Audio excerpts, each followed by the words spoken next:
Good afternoon, everybody. Good morning if you're on the West Coast. Hello, hello.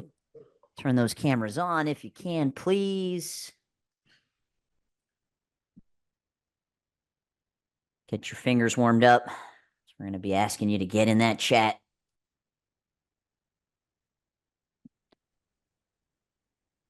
Mets, how you feeling today? I feel great today, Chris. Yeah, okay. How do you feel today? I feel great as well.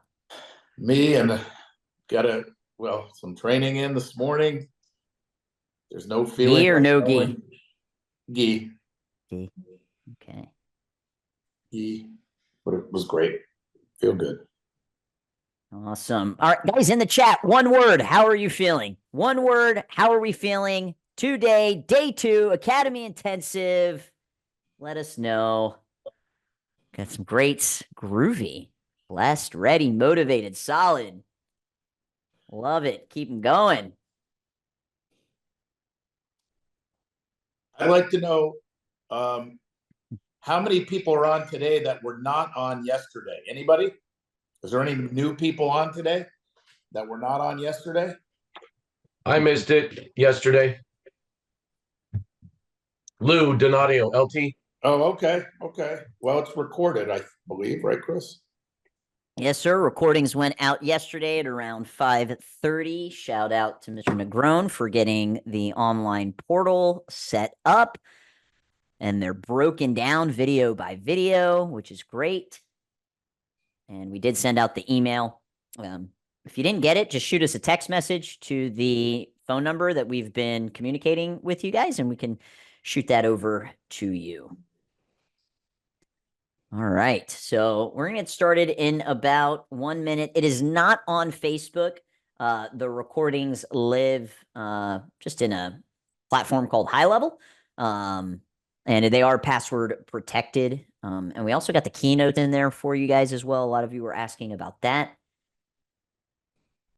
And the email would have came from midgettwister@gmail.com. That is my email. I don't know what's worse, my Midget Twister email or Mr. Metzger's AOL email. I don't know. The Midget Twister. I have a vote. Really? Oh, sorry. Here. I didn't think you could say Midget Twister these days. You got to change that. You got to change it to Small Person Twister. It's been my email since I was 21. It's always fun when you're in professional settings and somebody asks you. And Chris, my email has been at AOL since 21. How does AOL how do you even still have an email from AOL? Well, what's great about AOL, Carmen, is I don't get 75% of the emails that are sent to me. So that's why I keep people don't think it actually exists. That's right. They only have 2 customers. It's yourself and Silverman. That's right. I tell people at AOL, and they're like, "Okay, Mr. Metzger obviously doesn't want to talk to me. He's giving me a fake email." For those of you that said you didn't receive the email, I would check your spam. Unfortunately, sometimes it pops up in there. And if you check your spam and you didn't get it, shoot me a DM, and then I will send it directly to you. Elite Martial Arts, you get a free membership to MAIA because you have AOL. All right, let's go ahead and get this party started. I'm going to share the screen here. Grab a pen, grab some paper. We did share the workbook, and I will share that again here in a second. And we are on day 2 of the 2024 Academy Intensive. This is our 3rd year offering this. Yesterday, we kicked it off with the momentum game plan. Took a second to just kind of pause and reflect with the items that we are most proud of, the things that we're most confident about, and the things that we're looking forward to the most. And then I kicked us off with focus on the fundamentals, kind of 10 foundational strategies you want to make sure that you have in place. We talked about RGAs, revenue generating activities, and calendarizing that into daily, weekly, monthly, and quarterly actions. And then Mr. Tossel kicked us off with talking about numbers and math, and had you guys kind of look back at this year to set some goals for the next year. And then we wrapped up with the Q&A, and then of course had the giveaway. Don't forget the capture cards, regardless if you use what's exactly in the workbook. This is going to be a really great way for you to streamline all of the information that you're receiving so you don't feel overwhelmed. So after each one of the sessions, whether you do it on one blank sheet of paper and you just have a one sheet major takeaway, or you use the capture cards, highly recommend that you do this. This is how I walk away from conferences and events and don't feel overwhelmed. And I know my exact action steps that I should be taking. Okay. So today we are going to kind of shift gears. We have Mr. Adam Parman on, who is going to be unpacking how to have a six-figure summer camp. And then Mr. Metzger is going to be going over your 90-day marketing game plan for the first quarter, so you can walk away with exactly what you should be doing to help you grow, to help you boost those enrollments. We'll do another Q&A for you guys, and then we have our day 2 giveaway, which is really epic, put together by Mr. Parman. So very excited for today. And for those of you that requested, I had over 30 people request the Best Known Dojo book. They are signed, sealed, and will be delivered. We're heading to the post office. My personal assistant's heading to the post office today to mail these out to you. So you should be getting them by next week, okay? Mr. Parman, I'm going to hand the mic over to you because I know you have a pretty extensive presentation, and I just bought you 3 extra minutes, sir. So let's go. Awesome. Awesome. Well, hey, I want to welcome everybody. And I want to start off by just talking about when we start talking about how to create, how to build your six-figure summer camp, I want to talk about there's going to be some tips in here that even if that's not your goal, it's not to hit 6 figures, but you just want to build a summer camp or you want to learn how to effectively run a half-day camp as an extra income generator during the summer. Some of the tips and things that we're going to talk about are absolutely going to apply to you. And if you're just considering doing a summer camp, this is going to be great information and things that you can run with and start implementing immediately. And if you already have a summer camp and you're ready to take it to the next level, then I'm confident that there's going to be some takeaways and things that you can implement that will absolutely be able to help you with that. Additionally, we're always available here at MAIA and with the MAIA Elite Consulting, and would love to help you. I would love to get on a phone call with you and help you with some ideas and tips to implement beyond just the seminar today. So with all of that being said, before I jump into our slides and my presentation, I want to take a second to talk about, and this wasn't in my slide, so I want to talk about who this isn't for, meaning when should you not consider summer camp? And I think Mr. Metzger has a lot to say about this, but I don't believe summer camp or after school is for every single owner. And I think it's important for you to understand and have realistic expectations as you're considering implementing a summer camp. Number one, if you don't have the staff, summer camp's not for you. If you already feel like it's just everything you can do to keep up with running your evening program and implementing everything, and you're struggling, oftentimes people look to summer camp or after school as that new savior. And in all honesty, they need to focus on their core competency, and they need to focus on growing and developing their evening program first and foremost. So if you don't have the staff to run summer camp, if you're going to rely on your existing staff, meaning your instructors or yourself, to run your camps, don't consider full-time camp. Maybe a week or 2 out of the summer, that's fine. But more than that, you're just going to get burnt out, or you're going to burn your staff out. So you shouldn't even consider summer camp. And in all honesty, summer camp isn't going to be profitable unless you get 20 plus kids involved each week of camp. So if you don't think that's realistic or not something you're going to do, there's just not enough revenue by the time you pay your expenses to be left over for all the work that it's going to take. Number two is liability. If you have liability concerns, maybe summer camp isn't for you, because there is definitely going to be greater liability when kids are in your facility for an extra 4, 5, 6, 8 hours per day, 5 days a week. And then the third would be, if you don't need the money, listen, MAIA, and especially with all of our elite clients that are involved in that program, we have a lot of other ways for you to generate money over the summer, like our Christmas in July and some of the other events that we do.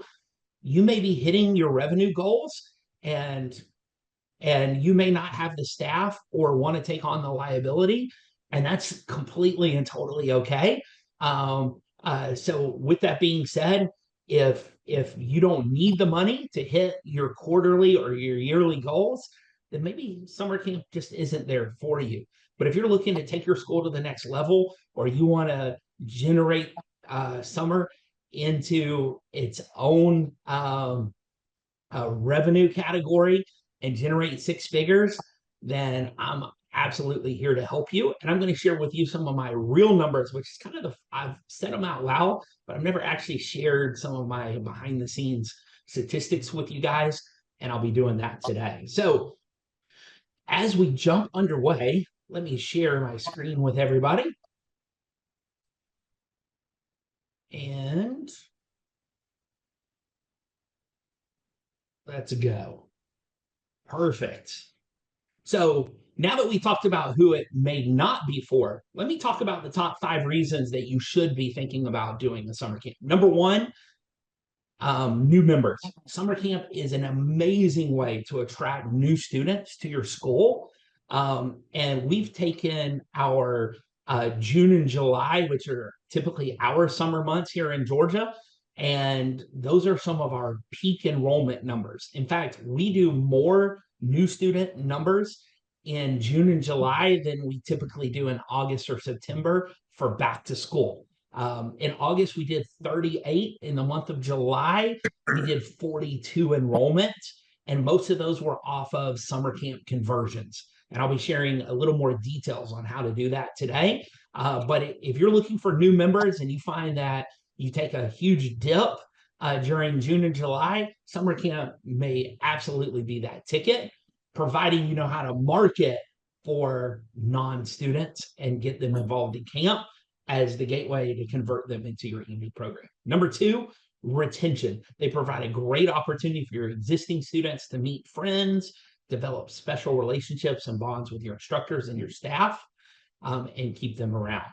Number three, if you're considering an after-school program and you want to get started with after-school, I always tell everybody the best way to start an after-school program is to have a phenomenal summer camp, because then you'll have a certain amount of those kids attending your summer camp that need after-school care, and we can ease, and you've already spent the entire summer building a relationship with those families, those kids. They love you. They now have learned to trust in you, and we can use that to convert them into your after-school program. So it's a great feeder. Number four, retail and equipment. We have something we call power packs, and those are theme-based. Because each one of our weeks of the summer is theme-based, then we have a different power pack, which is an optional equipment package that will enhance some of their martial arts training they're going to be doing during the summer. And it comes with lots of different cool stuff. And so we've started incorporating those.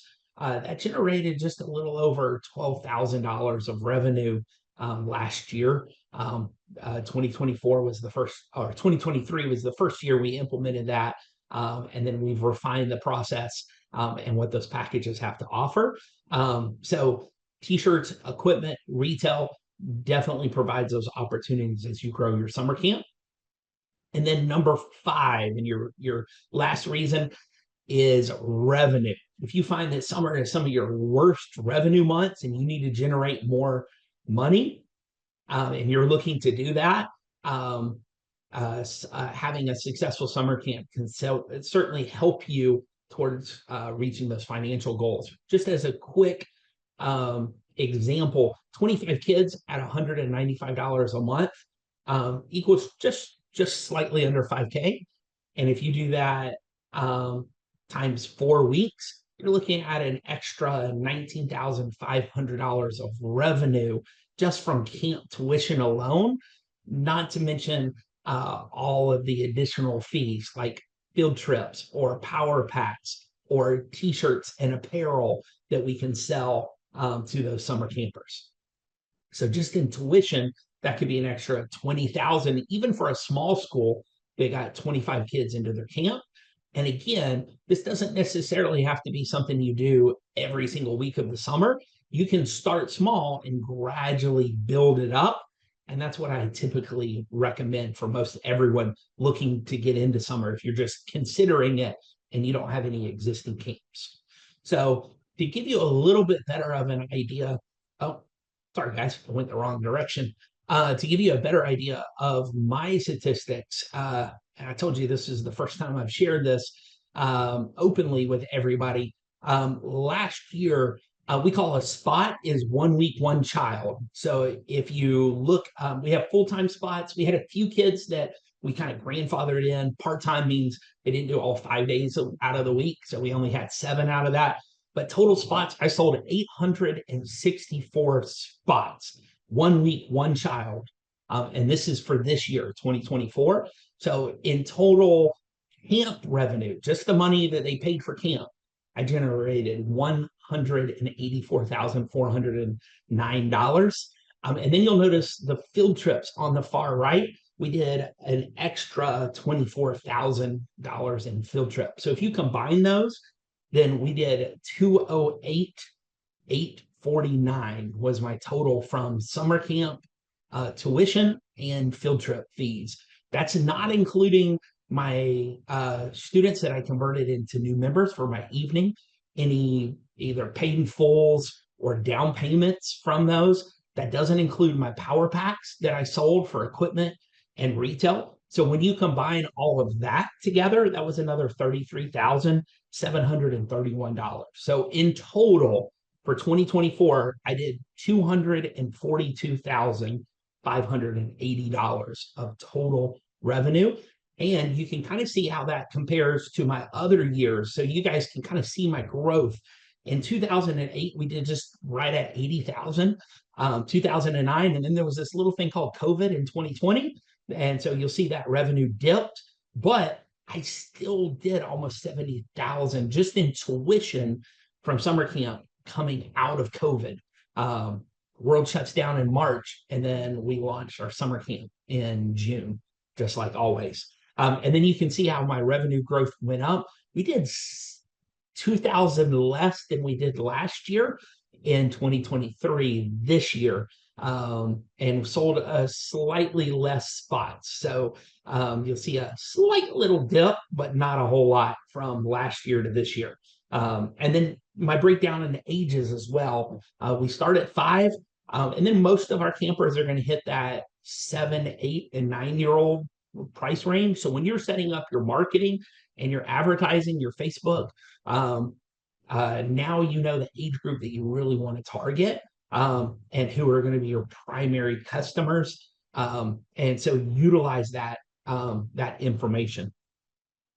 So moving on, let's talk about the experience itself and what does it take to attract customers and what is going to set your camp apart from the rest of your competition. Number one, it's got to be about amazing themes, because we want that repeat business. We want students who sign up and they're utilizing you for multiple weeks during the summer as an alternative to daycare.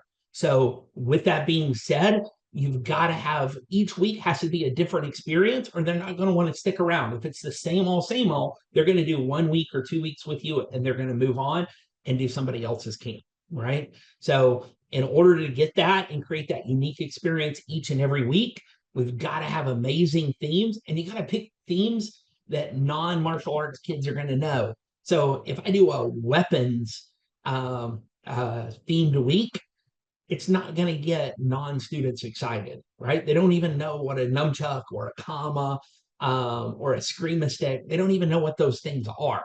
So we use inspiration from pop culture, video games, game shows, apps, popular TV shows, or even upcoming movies as part of our inspiration for our themes.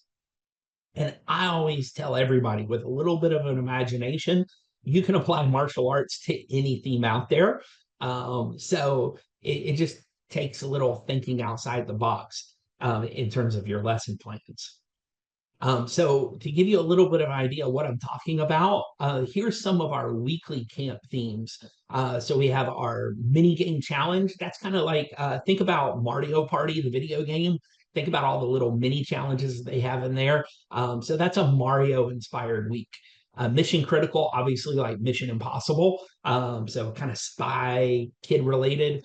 Popular show on Netflix was the series of Unfortunate Events. So we call it Unfortunate Martial Arts Events. And we've got that one out there. Tournament Challenge has been a theme that we've used multiple years, but it's super popular, where we do a different type of challenge or tournament every single day. So you can do a video game challenge, you can do a Beyblade challenge, you can do a martial arts challenge, right? Every single day. So that one's kind of fun. Our Ninja Jungle Run is our obstacle course week. We always have a Nerf themed week. So in this case, we mix Nerf and Star Wars together to create the Dart Battlefront attack. Battlefront is a Star Wars video game on the PS and Nintendo systems. So again, using video games, things that the kids are going to understand and recognize. Just be careful to make sure that you're not crossing that line where you're using direct licensing, and especially when it comes to Disney or some of the other Universal owned rights.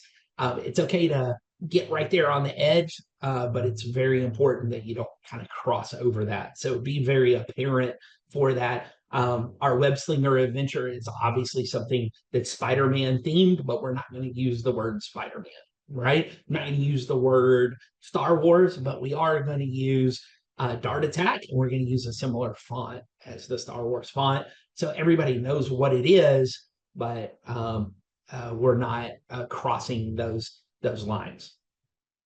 Now, the next thing, what separates us from our competition is the fact that you're a martial arts school. So you've got to have a daily martial arts class thrown into there.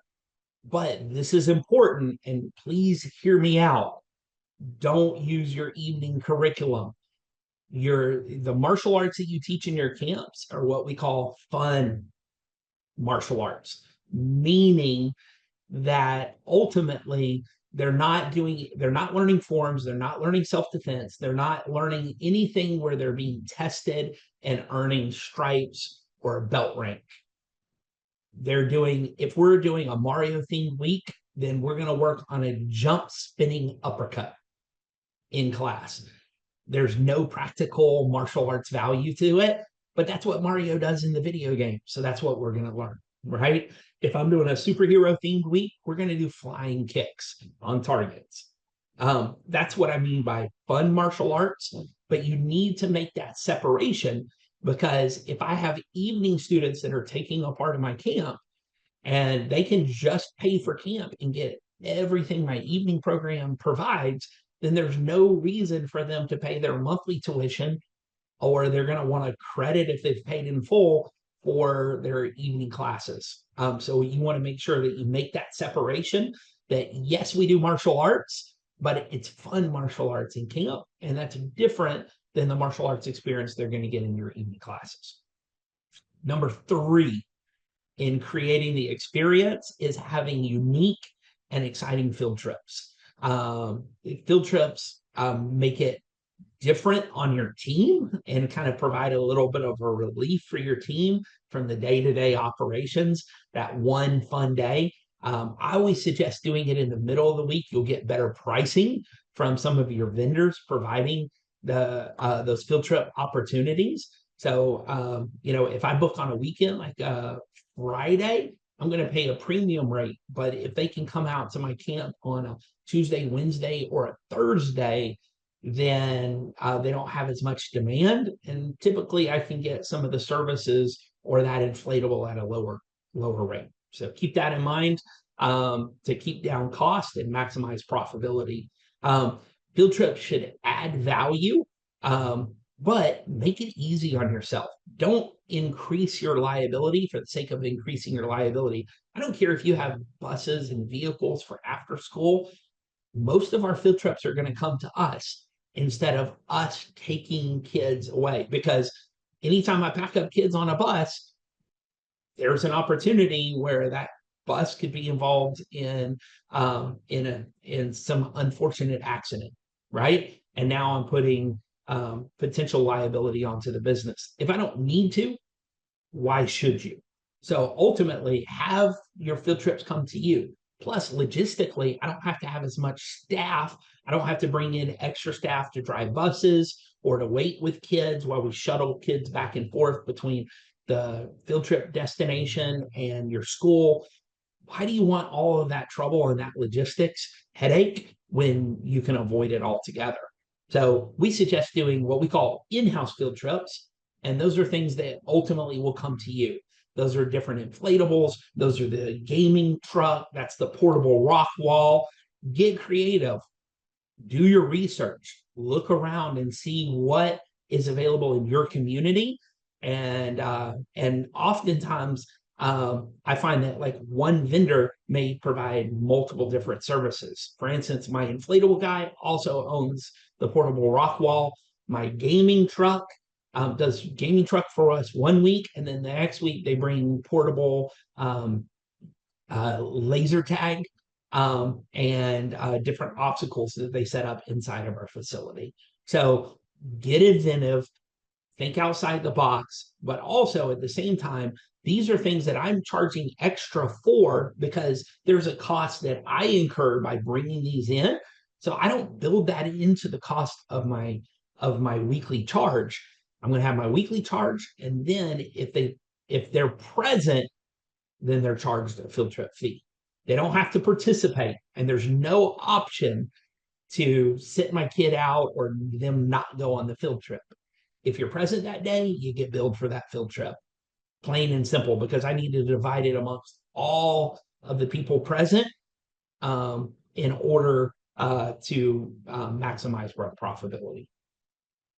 Next on the line is daily life lessons and character development. Just like your evening program, you've got to separate yourself from other camps and other activities. And one of the ones that's going to do that are your life lessons, your character development. The more you can embellish that with worksheets and prizes and rewards, and you can coordinate those themes to those life lessons, it's going to elevate that experience and really separate your camp from everything else that's available in your community. And number 5, have specialty days and activities. These are different days that you do something special each week. For instance, every Friday at our camp is water day. So we take them outside, they're going to bring their swimsuit, and we're going to have fun, right? We have Inflatable Monday, and we have a different inflatable in the front of our martial arts school every Monday morning. Why Monday? Monday is the first day of the new week of camp. So when those kids pull into our parking lot, I want them to see a giant inflatable, completely inflated and ready. So when they're pulling up, that's the first thing they see sitting outside of our facility. I could have it sitting beside our facility or behind our facility. Absolutely not. I want that excitement. I want that kid jumping out going, oh, I get to do a bounce house today. And I want that excitement right from the beginning. And how are you going to create that? With a giant inflatable bounce house or slide or whatever obstacle course for that day. And guess what? We have very few kids that cling to mom and dad on Monday because they're so excited they get to do the bounce house that they run into the martial arts school, and we have less of that separation anxiety, especially for your younger ones. So you guys need to think about things like that. And no other camp does it except for us. And so that's uniquely different, right? And then make sure that you have daily rewards and certificates. We have our prize wall, show you a picture of that in just a second. But we give out daily prizes. And we have a little medal that the kids put on and they wear all day long. And then they don't pick their prizes until mom and dad arrive. So that way, when mom and dad get to see them pick their prize, and it gives my staff an opportunity to brag on the kids in front of the parents. Now, I could let the kids pick a prize well before the parents ever arrive, but then it doesn't give us that opportunity to brag on them in front of in front of mom and dad, and that can be huge. And then reinforce those prizes with black belt behavior, right? These are some of our specialty days. We do bounce house Monday. We do water days on Fridays. We also have a real laser maze, as you can see the top right corner there, picture of our laser maze. We do that every Wednesday. We do laser maze Wednesday for our camp. And then this is our reward wall. I just go to the dollar store, pick out a whole bunch of dollar prizes. Dollar store isn't necessarily a dollar anymore, but we take down our pro shop and we put up our summer camp reward wall. And we'll actually put this up several weeks ahead of camp because it helps us promote camp as well. And then number 7, what's going to separate you from your competition is your ability to communicate with parents, communicate the daily camp schedule, updates, direct messaging with staff, sending the parents pictures and videos of some of the activities that their kids are doing throughout the day. That's going to help really develop more rapport and trust between your staff and your customers. And then also like notices, especially for those field trip days, if there's they need socks or water days to remind them about sunscreen, bathing suit, and towels, all super important. Now, in order to help facilitate this, we use a very popular software called ProCare. It's a daycare app. Yes, we have to pay. It's about $150 a month that we have to pay. And we use that with our summer camp and our after school programs. But it's huge because I can do push notifications and I can update parents on especially regarding allergies or medication notifications if we have to give out medication to campers while they're in our care. And this is a little bit of an example of our ProCare app and kind of a particular profile of some of the pictures and stuff that we send through that. And then this is our camp schedule. We have it laminated, and this sits up in the very front right at check-in, right beside the check-in counter. And we just write it in for the day of everything we're going to be doing. So it looks like this was probably a superhero day. We've got Thanos Snatch is one of our games or superhero obstacle course. We had a craft making a mask of superheroes, and it tells them exactly what their child's going to be doing play by play. We write this on there, and then we actually take a picture of it and do a push notification every single day to the app. So if you're a part of that week, then you're going to get that picture every day of what your kid is going to be doing play by play. And again, this is something that not every camp is doing. So it really separates you apart and it sets that expectation for the parents. And they love seeing those pictures and videos of their kids. Top tips for maximizing our profitability. Number 1, separate your field trips. Camps, you're going to handle a ton of inquiries about your summer camp. And the first thing out of everybody's mouth is, how much does it cost? They're calling 3 or 4 other camps in your area. And price is a very determining factor. So, with that being said, yes, you can build value once they've experienced your camp for a week. But until then, they're going to be looking at the cost. So you can have a lower weekly cost when you separate your field trips.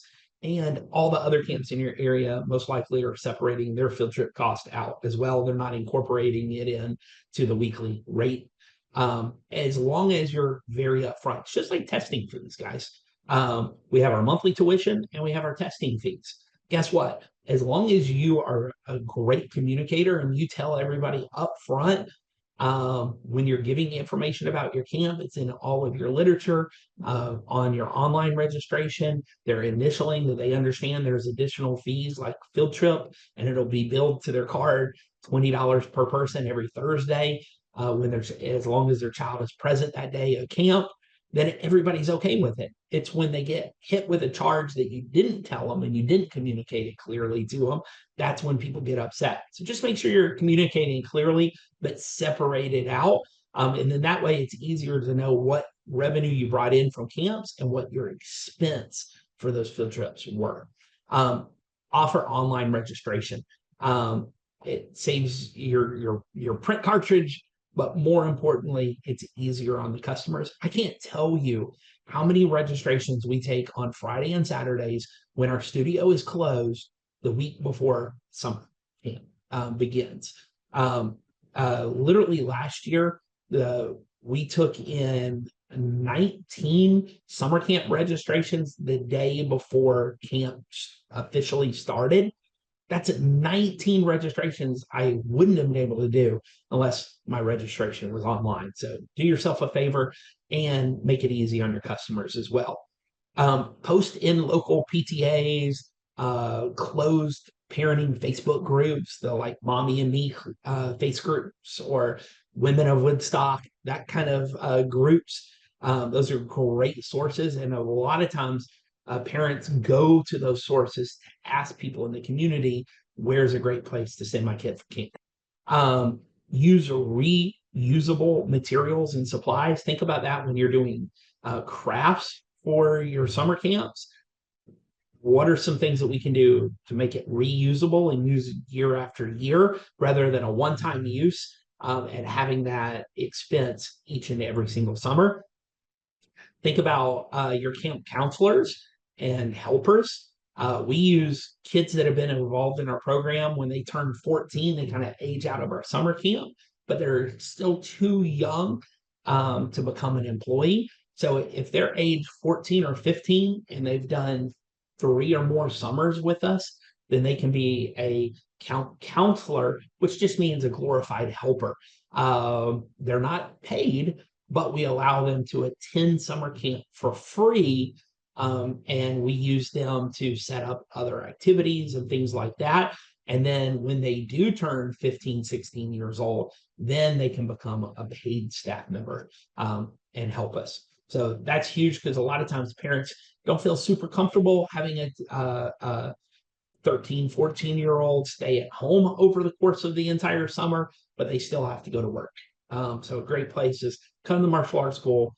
We're not going to charge you for it, but they're just going to be a glorified helper. Also, create your equipment packages. We call these power packs, and they're based on our weekly themes, and they're available at an additional cost. They vary depending on what's in the power pack, but the magic price point is somewhere between $25 and $45 per power pack. And again, those are weeks or theme based, and so are those power packs as well. Oh, and sorry guys, I might have jumped on before I hit the last one. Is make sure that you offer your drop-offs, your early drop-offs, and your late pickups, right? Offer those for free. A lot of people ask me, do I do a half rate and a full day rate? Our camps are 9 to 3 officially, and this year we're charging $150 per week. With that being said, we offer early drop-off as early as 7:30, and late pickup goes until 5:30, and those are at no additional cost. So parents who need it, utilize it. Parents who don't need it, drop off at 9, they pick up around 3, no problem. But I'm still making the same amount of money from everybody. And even if I could charge a premium for those early drop-offs or late pickups, which not every state can, and without having a daycare license, by the way. So you need to really look into your laws and regulations. Here in Georgia, we can. If I charge extra, that makes me a daycare and not a camp. So I have to have a daycare license. With that being said, I have a higher average camp value because I'm charging the same rate for everybody instead of charging one rate for half day and one rate for full day. So huge in terms of maximizing that profitability. Let's talk a little bit about our daily logistics. One of the first things is your staff and camper ratios. You need to keep those somewhere between 14 and 16. Every state's going to have a little bit different. Most states are usually 20 is your 18 to 20 is your required camp ratio between staff and campers. So we always want to do better than what we're just required to do. But that's my goal. And we fill some of our weeks get filled up, not because and everyone asks, well, a lot of your inquiries are going to say, well, how many, staff versus campers? And we always tell everybody, we always maintain a 14 to 16 ratio. However, there's a lot of weeks that we do much better than that. But every week, our total is going to vary depending on how much staff I have available. I hire a lot of high school and college age students along with my primary camp staff.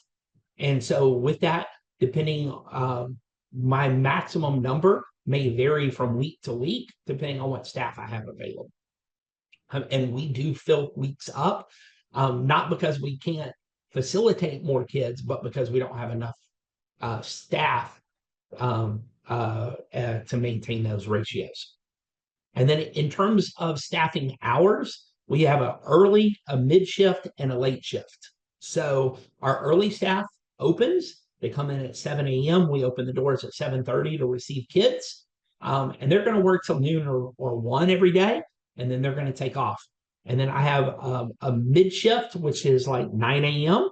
And that's going to go until 3 p.m. Those are official camp hours. And then I'm going to have a late staff, and they're going to come in at noon, and they're going to work till close, which is 5:30. But I have them on until 6 because we still have cleanup to do and prep for the following day. And I found that having those overlapping shifts really helps if somebody, one staff member is running a little bit late that day, or a lot of times that overlaps over lunch. So in terms of that gives some staff the ability to eat lunch while other staff are still available to watch kids and clean up from lunchtime. So hopefully those are some helpful tips. And then make sure that you keep your evening staff separate. Your evening staff can help facilitate an afternoon martial arts class, but they still need time to do their retention efforts, follow up on leads, and do everything else to make your evening program run smoothly and the way that it should. When you're pulling your evening staff watching camp, those things are going to suffer, and especially retention over the course of the summer. So really try to make sure that you look for alternative staff to help you if you're going to do any significant amount of weeks of camp. Number 3, the parent communication. We talked about this a little bit, but automate as much as you can with your emails and your text message flows. Make sure you have both paper and push notifications for field trips and water days and special instructions. And then we're using that app. And the great thing is that anybody on that app, all the parents, the minute that that child gets checked in, they get notified. And the minute they get checked out, they get notified not only that their child got checked out of the program, but by whom they got checked out in. And if you're running at any significant level, there's a liability when it comes to checkout, because parents oftentimes have other circumstances and people in their lives that aren't permitted to pick up their child. You need to make sure you know who those are, and you need to have a good system that checks to make sure that the person picking up the child is authorized to pick up the child.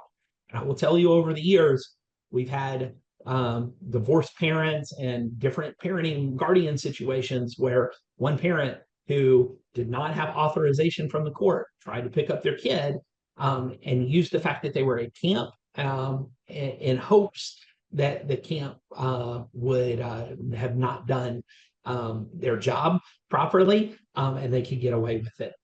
So you need to be very careful. Remember, there's a liability there, and you need to have good processes in place. And then also, when it comes to medication, lunch notifications, make sure those kids are eating lunch. We provide a lunch and 2 snack times every single day. Number 4 is understand the concept of organized chaos. You and your staff may completely know that when kids are running around, they scream, they get loud. If I put 100 kids on my main mat, the decibel level increases massively. And when a parent walks in who may only have one child, or may not be used to being around lots of kids, or a grandparent walks in to your facility and they hear all that noise and kids running around with Nerf darts flying all over the place, well, guess what? That gives them anxiety, because they're not kid people.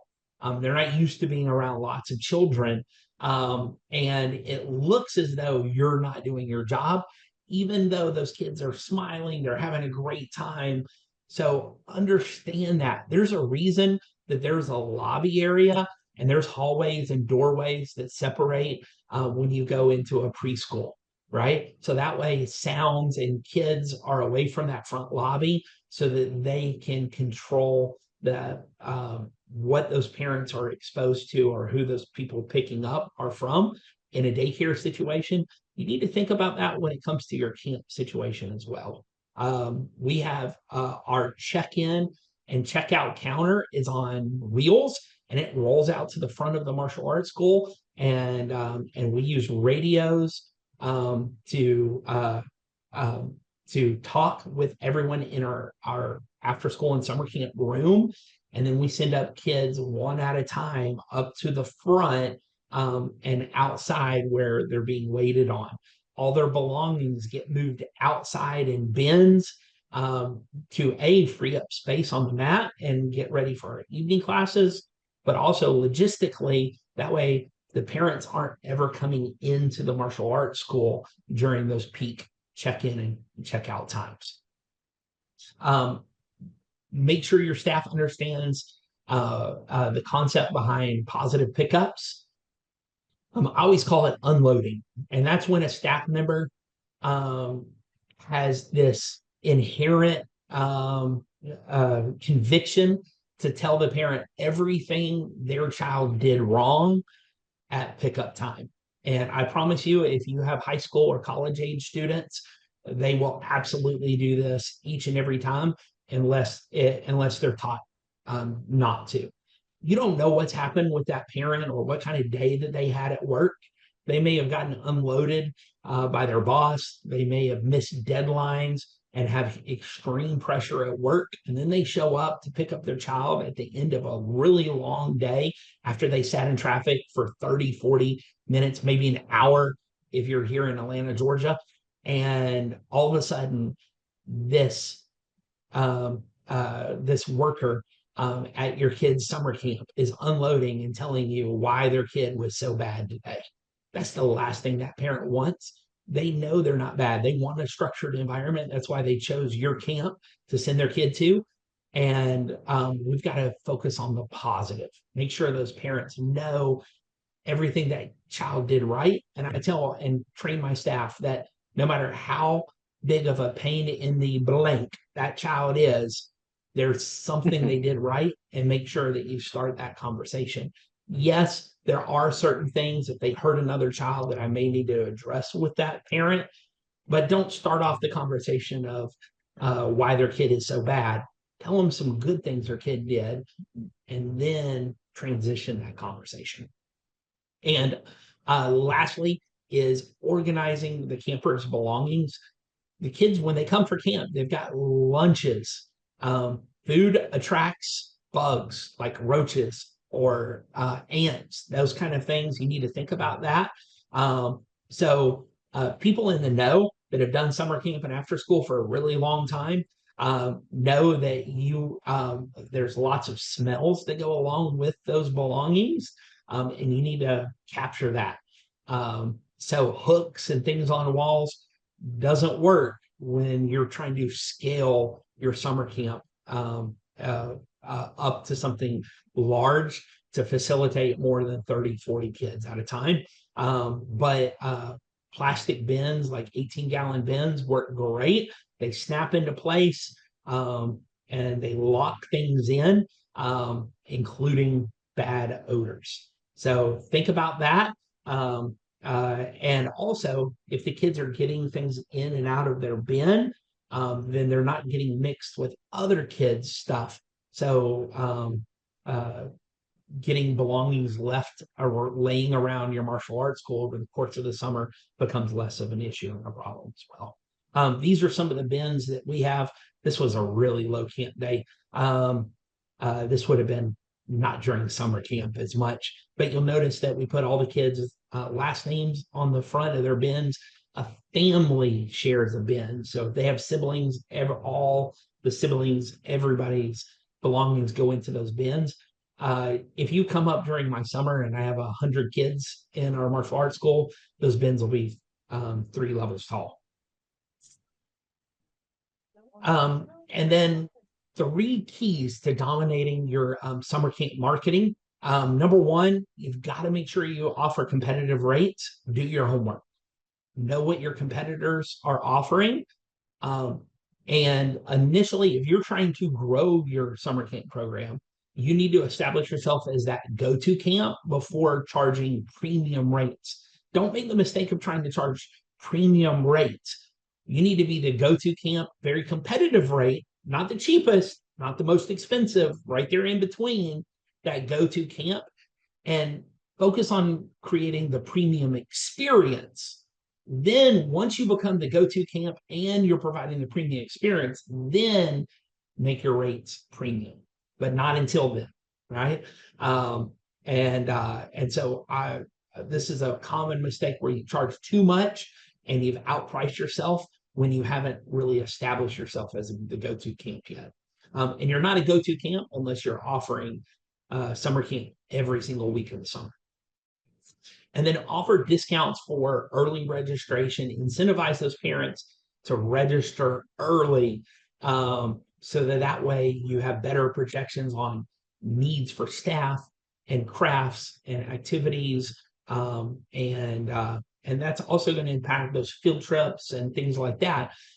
If I only have 20 kids for a camp, then I'm going to be operating on a much slimmer budget for those field trips versus having 100 kids paying $20 or $25 a week for the camp. My budget for those field trips can be greatly expanded. Number 2 is make sure that you offer a safe and clean environment. Educate your potential customers about your camp protocols. We do that with our landing pages. We have a series of videos all about our camp, what makes it uniquely different. And safety is always questions that we get quite often from potential customers looking for camp. Educate them about your background process for your staff. Educate them about the way you communicate to parents, having things like medication and sunscreen policies. All of that goes into that clean and safe environment.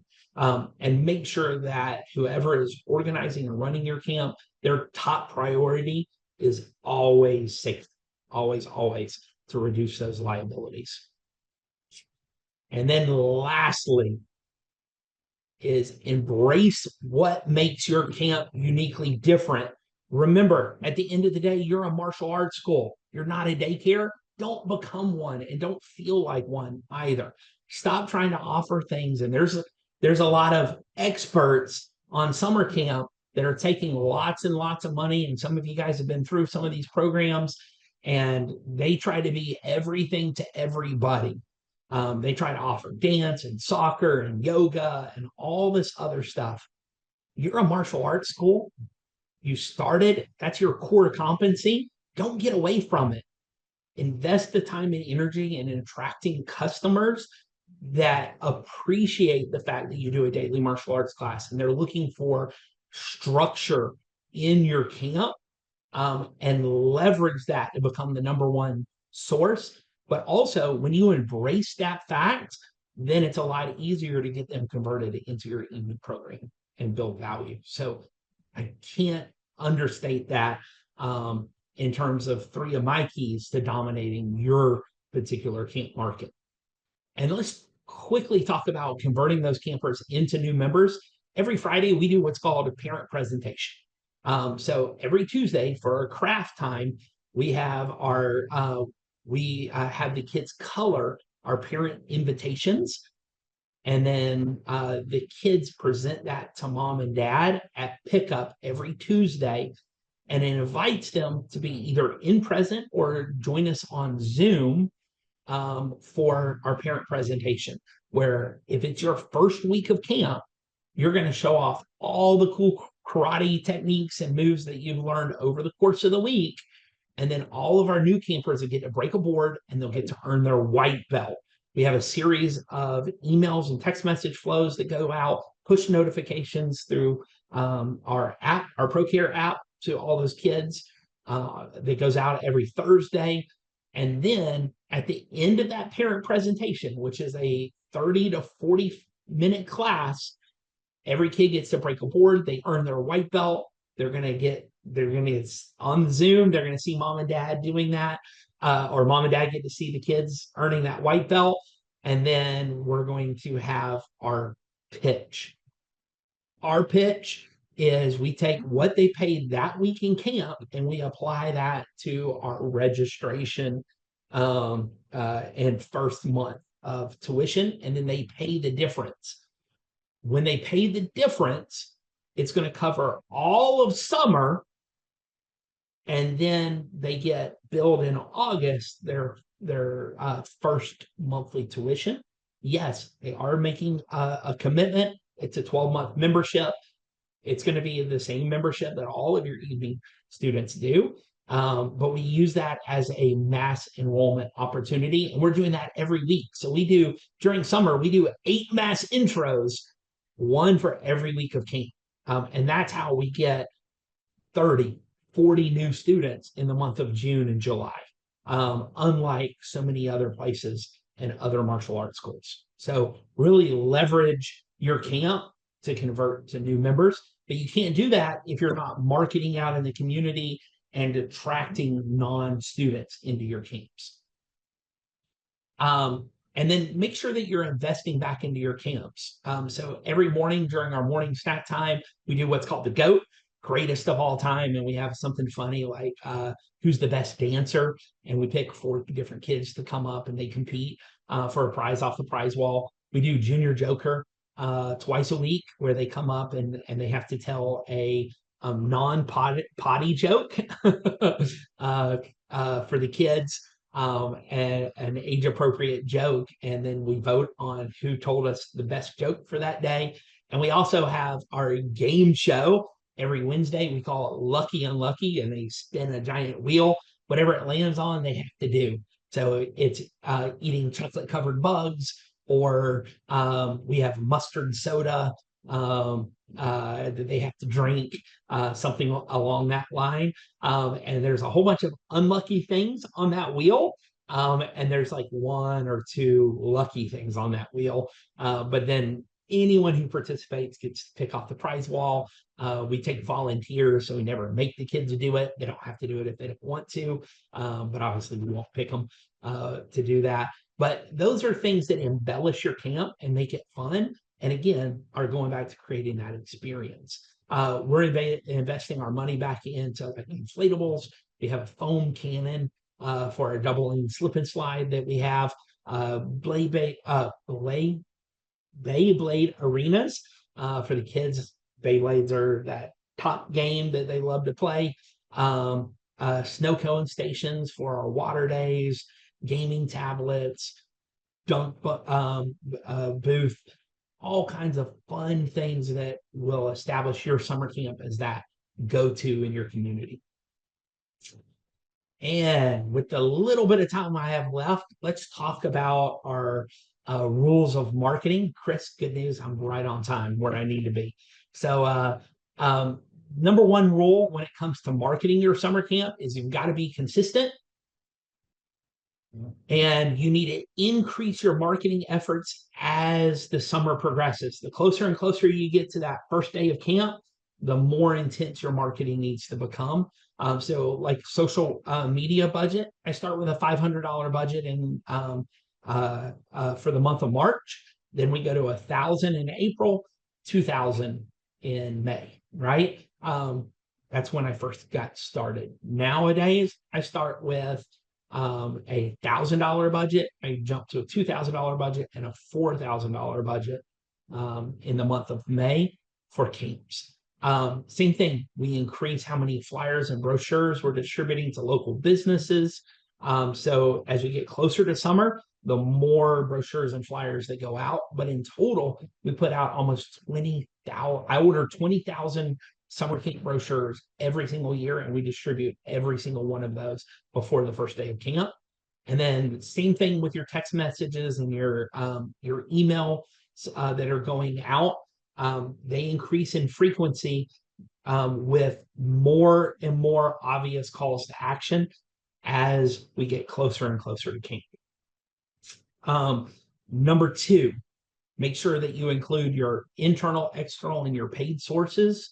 And make sure you take a varied approach.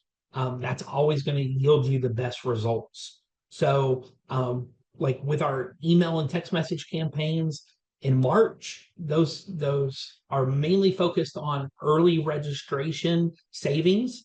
Then in April, we do something we call our summer camp open house, where parents can come see the facility, meet the staff. We have inflatables outside, just like you would do in a martial arts open house, but we do it specifically for our summer camps. And so that's a lot of our email and text messaging that goes out in April is funneling people to that open house. And then in May, it's really huge call to action. Space is filling up, limited things. If I fill a week, everybody on my email database is going to know about it because we're going to blast it out to hurry up and get people that are waiting to the last minute to register for our camps committed. We're going to replace that Pro Shop wall with our prizes several weeks before camp begins to kind of build some of that anticipation. And then use your spring break camp to showcase your themes and the fun that you're going to have over the course of the summer. We call spring break camp summer camp preview week.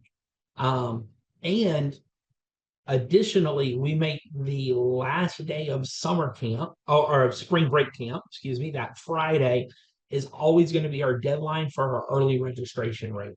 So typically for us, that's going to be right towards the end of March or the first or second week of April. I think it's the first week of April this upcoming year in 2025. So we make that last Friday is the last day they can get the early registration rate by committing to camp intentionally. So that way we tell people that are inquiring about camps, hey, if you want to see what our camps are like and what the experience and more of what to expect, sign your child up for spring break camp. Let them come that whole week. Every day of the week is going to focus on the theme of one of our weeks of our summer camp. And so that's a great way of segmenting and showing off. And Chris, maybe I shouldn't be showing this, but part of our free giveaway is our spring break flyer, our email template, and I gave you 5 days lesson plans.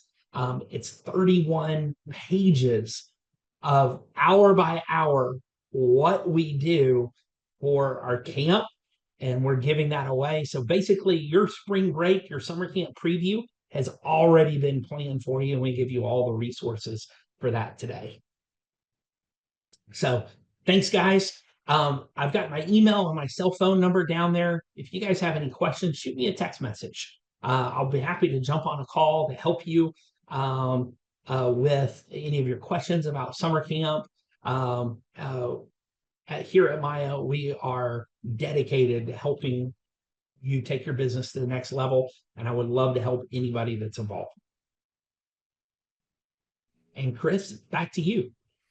Look at that. We've got 4 minutes. Can we guys give Mr. Parman a round of applause? Let's see those hands clapping. He just did a full-on masterclass on how to build a super successful summer camp. Sir, we had some questions, so I wrote them all down over here, and I want to just kind of do like a speed round with these answers. How long is the field trip? So, I mean, field trips are usually for the kids, we're going to take them out in groups typically. So they're going to be out there 15, 20 minutes typically for a field trip. But usually if it's an inflatable or it's the gaming truck, usually a 3 or 4 hour block. Awesome. And are you licensed as a daycare, martial arts school, both? I started off and we got an exemption from being a daycare. We do have a fully licensed daycare now, but I don't suggest that being the route unless your state absolutely requires it. Definitely go with those exemption status. That's going to be the best way. Awesome. Do you give them lunch or do they bring their own? We never provide any food whatsoever. You are bringing on a tremendous liability. If you provide food and that child is allergic and has an allergic reaction within your facility, now you all of a sudden become liable. In fact, if they forget their food, we're going to notify mom and dad.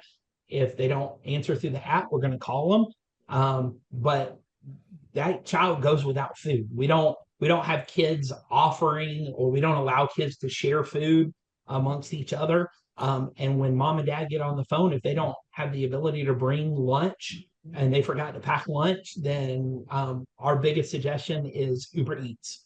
Uber your child food. Awesome. How do you handle wet kids on water days, limiting the liability of changing clothes? So we have individual changing rooms that are only the size of one child, and only one child is allowed in at a time. But there is some of that liability, especially with your younger kids. We've definitely had kids open the door, and be butt naked. So we always have a staff member standing outside of the door, and they never enter in the bathroom without 2 staff members being present if there's bathroom accidents and that kind of thing. But you got to have that kind of protocol. But that is potential liability. So, if that's something that you're not comfortable with or you don't want your staff to, then maybe, water days aren't the best suggestion for you, and that's okay too. And I know you touched on this, but how far in advance do you promote the camp? Like, are you selling, 2025 camps at the end of 2024? Like right after 2024's camp? Yeah, it's already started. So initially, all of our new themes for the year come out at our holiday sale. So we've already had our holiday sale for most of the MAIA Elite families. That was this past Saturday. And so our holiday sale is the first time that all of our new camp themes roll out, and the lowest rate to lock in at. And we have some paid in full savings there. We generated a little over 40,000 this year in pre-sales of summer camps for this 2025 year. But then all the open registration for existing students opens February 1st and non-students March 1st. And all of our paid advertising starts into February 1st and March. Awesome. And where are you distributing flyers? 20,000 flyers, a lot of flyers. Where are they going? It's a lot of flyers, business to business. We're going in, dropping, stacks of 15 or 20 brochures in local businesses. We start with the businesses closest to the school and we work our way out. I always call it your marketing radius. So if the majority of your evening students live in a 5-mile radius, if they're willing to drive 5 miles your way, they go 5 miles the other way. So that marketing should be 10 miles.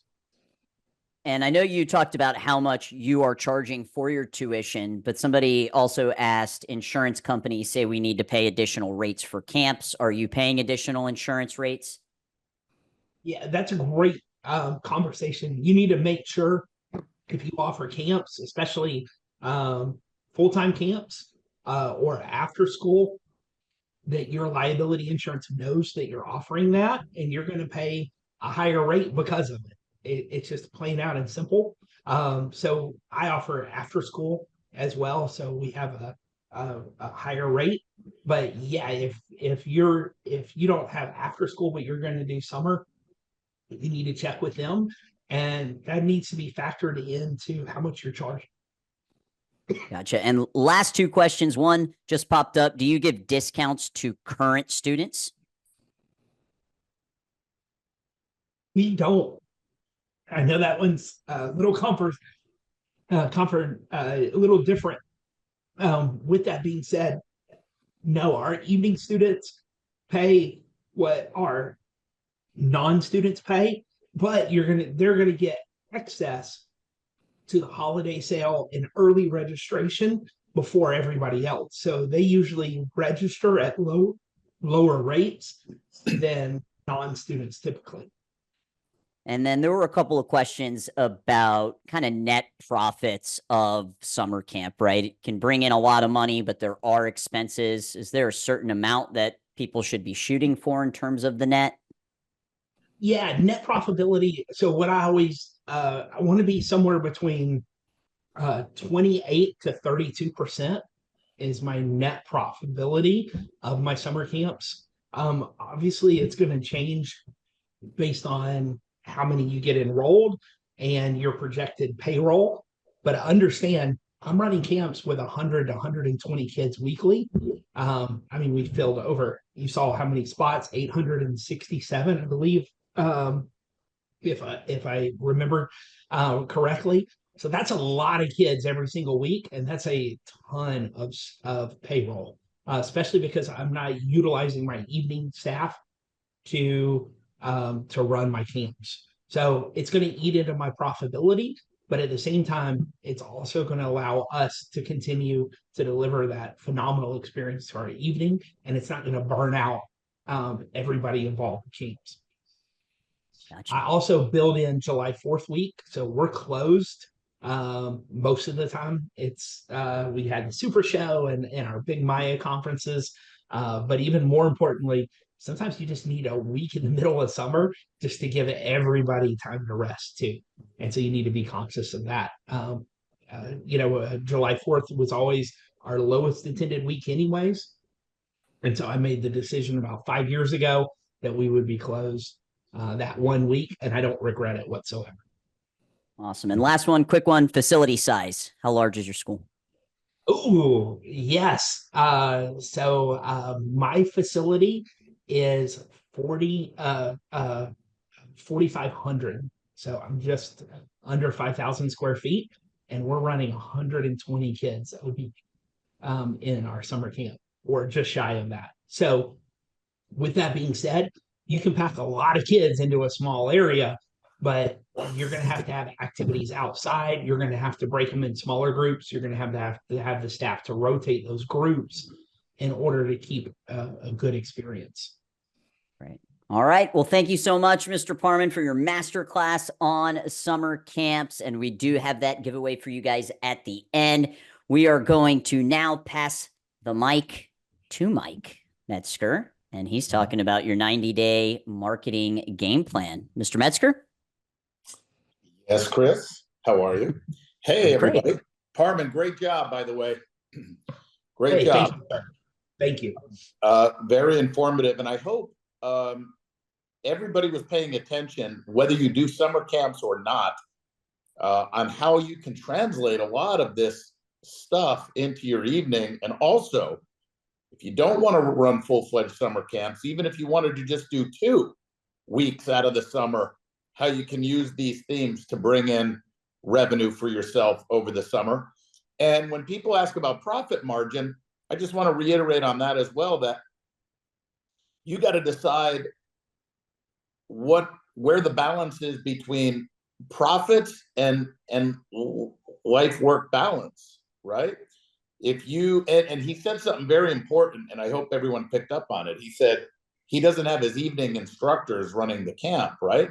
So some of you, a lot of martial arts schools do that, and then your evening programs suffer. And I can tell you right now, without even interviewing anybody on here, for those of you who do a big after school program or big summer camp, the majority of you have very weak evening programs. And it's because you or your team's just worn out. So you build up your after school and summer camp and generate the majority of your revenue from that with a weak evening program. That's not what Parman does, right? So anyway, just to let everybody know, if you're on here, I think one of the things that separates Elite from any other programs is we wanted to bring in specialists that specialize in not only how to run a successful school in general, but I don't think there's anyone better on when you're doing over $200,000 in revenue in a summer. That's instant credibility that you know what you're doing on a summer camp, right? And you guys just got a little glimpse of the details. So like if somebody was to call MAIA and say, look, I really want to build up camps, and we're going to say, I think Mr. Parman would be your best consultant. If you say I have 50 students and I really want to get to 100, I'm going to say, I think Mr. Klingenmeyer would really be your best consultant. He just specializes very well with the smaller schools. Anyway, just want to make sure you're really focusing and paying attention on how anything you learn from here can work for you, regardless of what you do.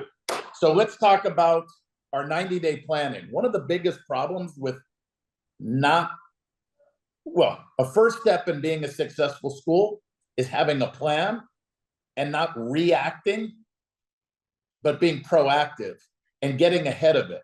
There's times where, for example, Parman mentioned a holiday sale.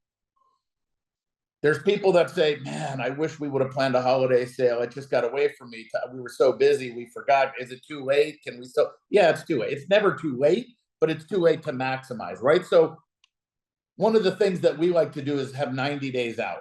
So I'm going to give you some key things. I'm going to share my screen if I know how to do this. Share screen. Okay, hold on.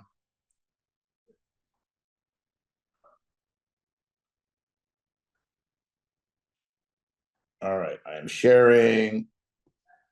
Boom. All right, 90-day marketing plan. Whoops, sorry guys. Let's try that again. There we go. All right.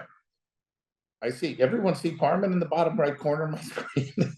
I don't know what. Chris, how do I get that away so I could just have my full screen? You can't, but I do have your slides ready. It's whoever's, it'll flip back and forth. So. All right, not a problem. I'll just go. Here we go. So, all right. So first of all, we're going to start with January, February, March. And here's what some of you are going to see. Some of you are going to say, well, yeah, we do that. But I said yesterday, it's not what you do, it's how you do it. And if you want to be successful, you got to know how to present certain things, who to present it to, when to present it. And I'm going to give you hopefully some really good ideas. So the first thing for a 90-day plan that you have to have done right now, and your plan of what you're going to do, is you need to decide what is your adult ad going to be for January. Now, sounds pretty elementary, right? An adult ad. But number one, there are millions of adults that are going to set New Year's goals and that are going to join a gym, okay? Some are not going to join a gym, but we want to give the option. You can join a gym or you can train with us, right? So this particular ad says, skip the gym, get fit this year, join our team, right? Okay, this is all editable. So if you're a BJJ school, you can change the graphic, you can do whatever you want. But how am I going to market this? Well, number one, I said yesterday, like I said, I'm AOL. So GrowPro your digital marketing company, they're going to promote on your social media adults, not only adults. You don't want to neglect your main market. If your main market is kids, you still want to market kids, but you got to up your adult marketing a little bit, right? Number one, okay? One of the things that I love about Carmen and I love about the society we're in is people will tell you flyers don't work. Carmen just told you they get out thousands of flyers. The only people who tell you flyers don't work are the people who don't put out flyers, and also the people who don't know where and how to put out the flyers. But I want to get this out as well. If I don't have money, one of the things that we're talking about is a plan. How do you market? But I don't want to break your bank, right? So let's say I just don't have the money for digital marketing. I don't have money. You go and network, and I'm going to talk about that in a minute with other businesses in your area. But here's the easiest thing. All of you have parents or adults, spouses, family members that come into your martial arts school with someone, and they sit in your lobby. These are the people I'm going to first. And part of the system of this is, if you are in the martial arts business, the key thing you must do is have a rapport with all of your customers and students. Your customers are not just your students. Your customers are the families of the students. And we train our people. Every class, every day, everyone is getting greeted and spoken to. Not only when I want to try to sell them something. So I'm talking to the parents that are sitting there and saying, hey, did you set your goals for the new year? We're going to talk to the kids about setting goals. Here's what we'd love to do. Train the whole month of free in January. And by the way, Mrs. Johnson, if anybody commits, now I'll do this one-on-one, but I'm do this as an announcement. If anybody wants to commit to just trying our adult program for the month of January, and you let Miss So-and-so know in the office or Mr. So-and-so know in the office, we're also going to throw in a free uniform. No obligations. All you got to do, and we'll take your word for it, we're all family, just say you're going to try it for a month, because we promise you're going to love it. You're going to get in great shape. You're going to meet some great people. You're going to learn self-defense. You're going to get healthier. So that's number one. Okay, so there's some ideas of how you want to do this. Next, this is an example of a parent workout. This is easy because it's not asking you to sign up for martial arts. Okay, it's a specific day at a specific time. We want to help you start the new year strong and get fit. Come to our parent workout kick fit class. Now, you can either have parents just jump on the mat, or you have a specific day and time for non-students and non-members to come and take a class. And this could be, for example, a kick fit. It could be a self-defense and fitness 2-hour seminar. You can charge for it, or you can do it for free. And that depends on what your goals are. I don't really care to charge for it, because I'm not getting rich making $500 off doing a seminar, right? I would rather get new students. So I want to get as many people on my mat as possible. So how do I do it? Well, I'm going to tell all the parents. And I'm going to tell all the parents, hey, if you have a coworker, if you have a spouse, if you have a friend, let us know. Sign up for the seminar. We're going to do a 90-minute, 2-hour kick fit class to get started off strong. We're going to cover some self-defense techniques. We're going to do some cardio, but it's a great way to start off the new year. You need a call to action. We only have 25 spots available. And if you're going to do it, let us know. We're going to put your name up there, but we also want to know the person's name that you're going to be bringing with you. I may also go to the parents and say, hey, do you think your company that you work for, you or your coworkers, would be interested in a fitness and team building seminar that we could do kicking off January? We could pick a date, but if that's something you think your team or your company would be interested in, here's a flyer. Let me know if you're interested and who to talk to, and we'll organize it for you and all your coworkers. That's another way to get adults in. Another way, go to your local public school systems. A lot of you that are partners in ed, you're always going in there and you're trying to work with the kids. Go in there and say, look, these teachers, your faculty, your staff, we have the utmost respect for educators and what they do. How would you like for us to offer a free fitness and team building class, we could either come to your facility here and do it in your gymnasium, your cafeteria, or we could pick a date where any teachers, faculty, or staff members that are interested, we can host it at our school on a Saturday or a Friday evening or whenever you want. And that is another way to get adults on your floor, okay? The thing is, though, is you got to start this now. You got to make your plan now on what you want to offer. You should be getting in the schools now. You should be planting seeds with the parents about January. You don't want to wait for January and then start, because half of January will be over before you even start getting results. So this stuff starts ahead of time. Next, another thing for our 90-day planning. We lose the most students going into summer, coming out of summer, and over the holidays. And the reason we lose the most students during these 3 times a year is because they're transitional times, right? There's a break there.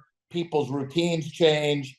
So we need to retain and do everything we can to try to retain our students as best we can all the time, but specifically during those 3 times a year. So what am I going to do to try to help get kids excited, my students, about coming back in January? Well, we're getting this up.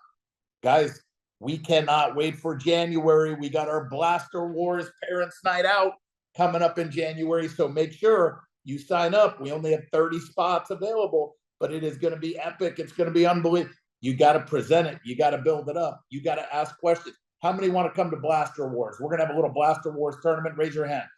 Does somebody want to know who they'd want to pair up with to compete? If we do 2-on-2, and then we do 5-on-5, then we have an obstacle course. You got to build it up, but we got to get some kids excited about wanting to get back in January. Now, this only caters to a small percentage of your student body because you only have so many spots available, okay? So then what we do is we do our speed challenge. This is just a gimmick. I don't care what you do. You could do a power challenge, an endurance challenge, a speed challenge. The BJJ guys can do, can you do 10 submissions in 5 minutes? Whatever you want to do. But here's the concept of the speed challenge. We post this up and we tell all our students, hey, everybody, look, the first week back in January, for us, that's the week of January 6th. We are going to do the speed challenge. We're only doing it the week of January 6th. We're going to see how many kicks you can do in 30 seconds, how many sit-ups, how many push-ups, how many punches, whatever you want. If you guys can do 30 kicks in 30 seconds, 50 punches in 30 seconds, whatever you want to set the limit. If you guys can do that, we're going to present you your speed certificate that week that you've earned. However, if you guys are not back in class the first week, we are not doing a makeup on the speed challenge. We're going to do it during class, and we're doing it the first week. So make sure you guys are back in class the first week of January. Just another thing to get the odds in my favor by creating an emotion with my students and an excitement to get them to want to get back to class when they just got all their new toys, their new gaming systems, their new everything. And maybe they got lazy a little bit because they've been out for 2 weeks on vacation with family. We got to just get them back in our building. So that's our speed challenge, okay? Next, February.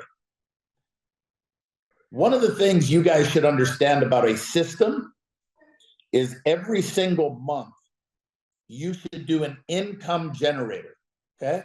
An income generator is something that's going to generate more revenue with the current students that you have. One of the things that we talk about in Elite, and this is a good test for all of you, is your monthly billing check or your monthly billing revenue that comes in, right? I hate to do this, but let me do this. How do I bring this back up? All right. I like to see you guys. I miss you guys already. I don't want to keep that thing up there yet. I'll take it back in a minute. But listen, it's very important. Again, I'm going back to yesterday when we asked you, what is it that you want, right? What is it that you want to accomplish? And at the end of the day, you guys all said it a couple different ways, but you want to grow your school. And for those of you who say, I don't care to grow my school, you're lying, or you're not smart enough to understand what business is about. Because if you can grow your school, you can make a bigger impact on your community. The fact that you're on here, I think you all understand that, right? Your billing revenue, if you have 100 students in your school and you charge $100 per month, okay? And they're all paying you $100 a month, every one of them, and you have 100 of them. Your billing revenue is $10,000 a month. You have 10,000 coming in every month from your tuition. Does everybody understand that? Everybody understands that? Okay.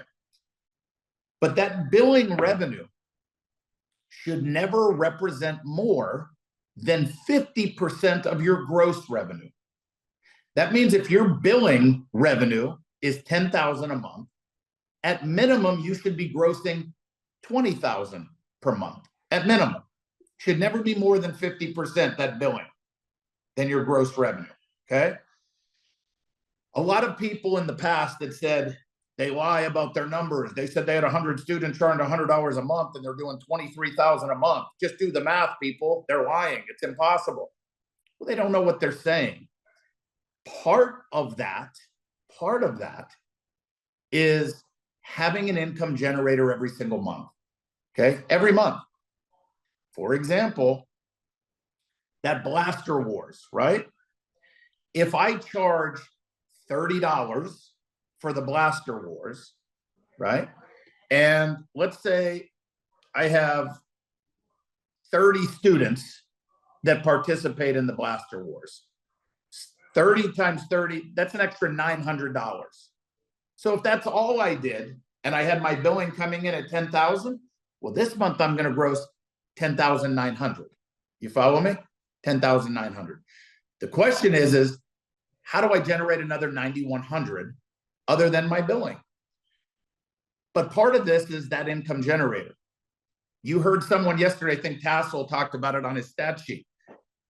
He charges, and so do we, for testings and graduations, okay? That's an income generator. So if you have a testing or a graduation that month, you may not need a parents' night out. But because you need a parents' night out every month, here's a pro tip for you, as the kids call it. Pro tip, right? I call it, here's just another idea, okay? But here's the deal. Use the seasons to your advantage. So I would never do a Valentine's parent night out, let's say. Like, I would, in February, I would not do Blaster Wars in February. Why wouldn't I do Blaster Wars in February? Because I could do Blaster Wars anytime during the year, but I can't do a Valentine's Parents Night Out in April. It doesn't make any sense, right? So I want to use the seasons to disguise my marketing and disguise what I do in my school. A parent night out is a parent night out. But if you do what I'm showing you here and have a Valentine's Day party or a Valentine's Day parent night out, now I can use the narrative announcing this, saying, parents, this is your opportunity. Go have a nice romantic dinner. Go enjoy yourselves. We're going to take care of your kids. I also can have the kids make Valentine cards. You know, we can do martial arts. We always do martial arts at a parents' night out. But I just want to make sure that I convey that you use the time of year to your advantage when you're doing, whether it's marketing, whether it's parent night out, whether it's prospect marketing. We'll talk about that. Okay, here we go. Let's bring this back up. Boom. All right. So Valentine's Day party, parent night out. That's what I would do in February. There is no other parent night out I would do. Okay. Next. So here's the thing, and you could put in the chat box, but how many of you give out Valentine's Day cards to your students, right? And if you want to just say, yes, we do, or no, we don't, right? But here's what you don't want to put. You don't want to put, we don't because it doesn't work, because that would be incorrect, right? But if you work with elementary age kids, you go into CV, you go anywhere, and they're selling little Valentine cards because in first grade, second grade, third grade, fourth, kids exchange Valentine cards. What we do in January is we let parents know and everybody know, do not buy Valentine cards. We are going to provide Valentine cards for all of our students. Okay. And we will put them in stacks of 30 because that's roughly how many kids are in a class, right? So we'll put them in 30 and we hand them to every child to give out to their friends in class. And if you look at this, scan this card for a free week of martial arts, right? You can have it say whatever you want, but they give out the Valentine cards to all their friends. And you might get, and what that is doing is if you have 100 kids and you give each of them 30, you just got 3,000 flyers out to your demographic. Think about that. And what did it cost you? The cost of printing. That's what it cost you. Minimal. So even if you get one student from the 3,000 that go out, you've won, right? So it's just too easy and too inexpensive not to do this. Plus, if you present it the right way, it's a good customer service for all of your students and families. They don't go buy Valentine cards. We're going to give them to you for free, right? Now, if you systemize this and you have a referral rewards program, Chris talked about this yesterday about referrals and the big wheel. Well, if you have a system in place, we said the number one key to a referral program is you got to make sure that your customers know you have one. And by the way, no matter how much you think they have, that they know, just do a test. Don't be afraid. Tonight during a class, go say hello to all your parents and sit down to a random parent and say, hey, you know about our referral rewards program, right? And I promise you, the majority of them, if not all of them, will say, you're what? Our referral rewards program. No, what is that? Right? They don't know. But every time we do stuff like this, we'll say, guys, remember, if somebody comes in with your Valentine card and we ask them, how did you hear about us? I got a Valentine card. From who? If they enroll, you guys are going to get the referral reward, or you're going to get to spin the prize wheel, right? So everything starts to tie in. Next, heart wall. If you have kids, the week of Valentine's Day, you could put hearts up on your mirror, right? You can turn them over after class. Everyone gets to peel a heart off the mirror. And if you don't want to stick them all to your mirror, you could just have a box, reach in, grab one of the hearts, turn it over. And this generates revenue. Well, how? Well, you get 20% off any one item from the Pro Shop or the catalog. Well, you can't get 20% off unless you go buy something. 10% off any one item. $5 off a parent's night out. Well, you gotta sign up for the parents' night out, which is $35 or $40. A free private lesson. Now, how does that generate money? When we do a free private lesson, we know we're aiding in retention. And after that private lesson, we know we have an opportunity to upsell our students on purchasing a private lesson package because of how great the private lesson is. Okay. Now you can determine how many of whatever you want up there. Maybe you only want 2 private lesson hearts up there, not 50, right?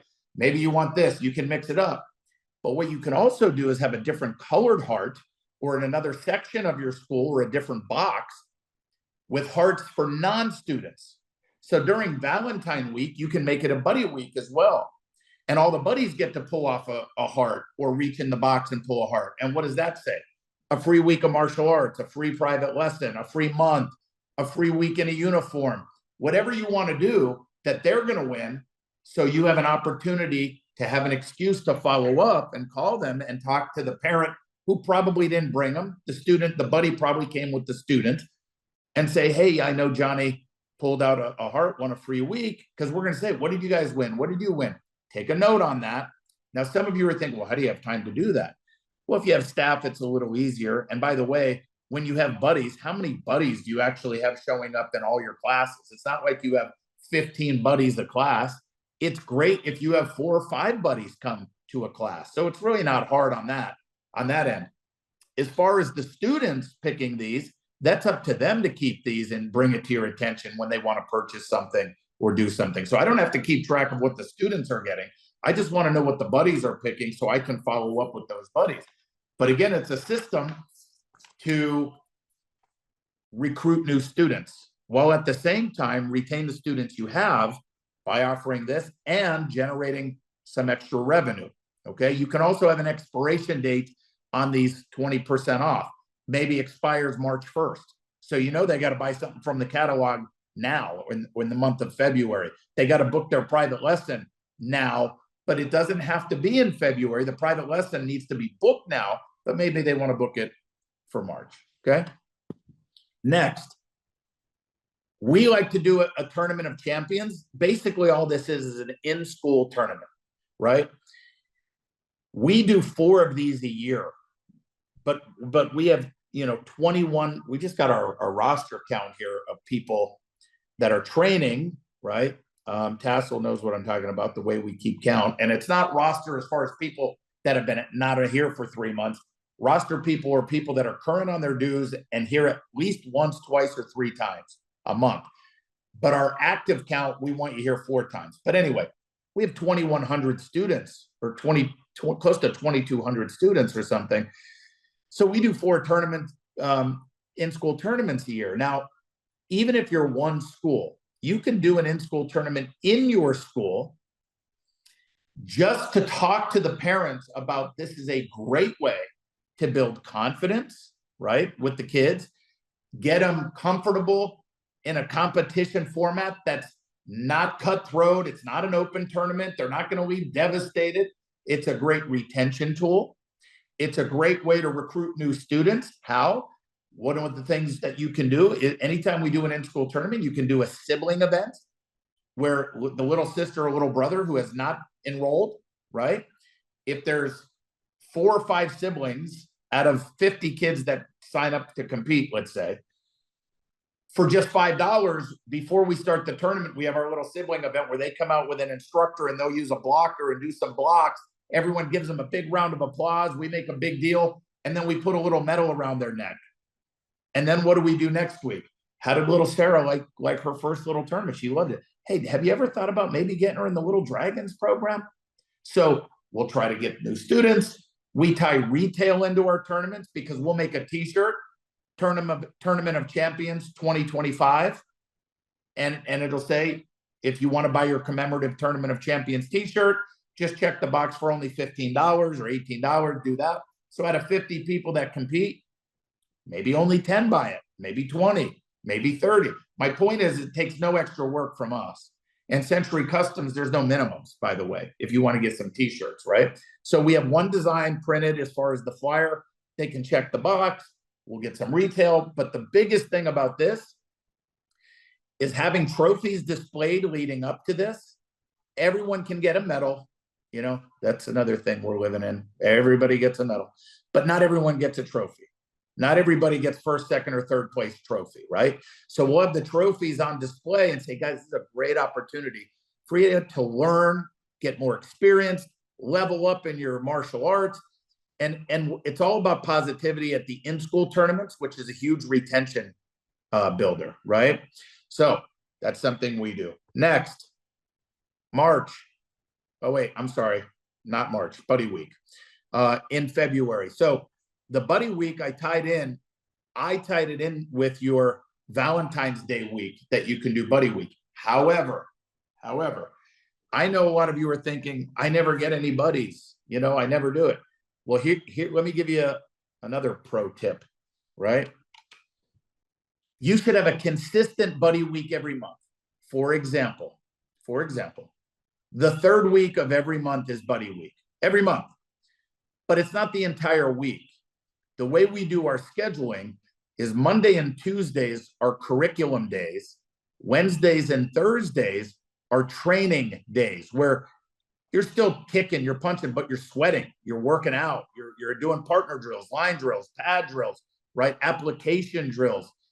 So on the 3rd week of every month, on Wednesday and Thursday is when you can bring a friend.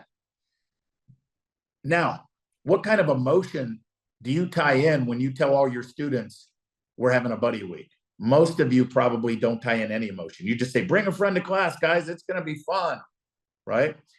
What you need to do is get consistency. And then what you need to do is say, guys, don't forget, in 2 weeks, it's our Buddy Week. So if you want to grab one of the passes, right, to give to a friend. Remember, we're going to have you partner up with your friend, and we're going to put them through the ringer. We're going to see how conditioned are they. Do you think, guys, what do you think? Do you think they'll be able to survive one of our classes if we really push it on the buddy week? So let's try it. How many of you, raise your hand, how many of you have a friend you can think of you'd want to bring to buddy week in 2 weeks or next week? Raise your hand. Okay, if you want a pass, come grab a pass. What we won't do is say, we got the passes stacked on the back table, guys, just grab one as you leave. We don't do that.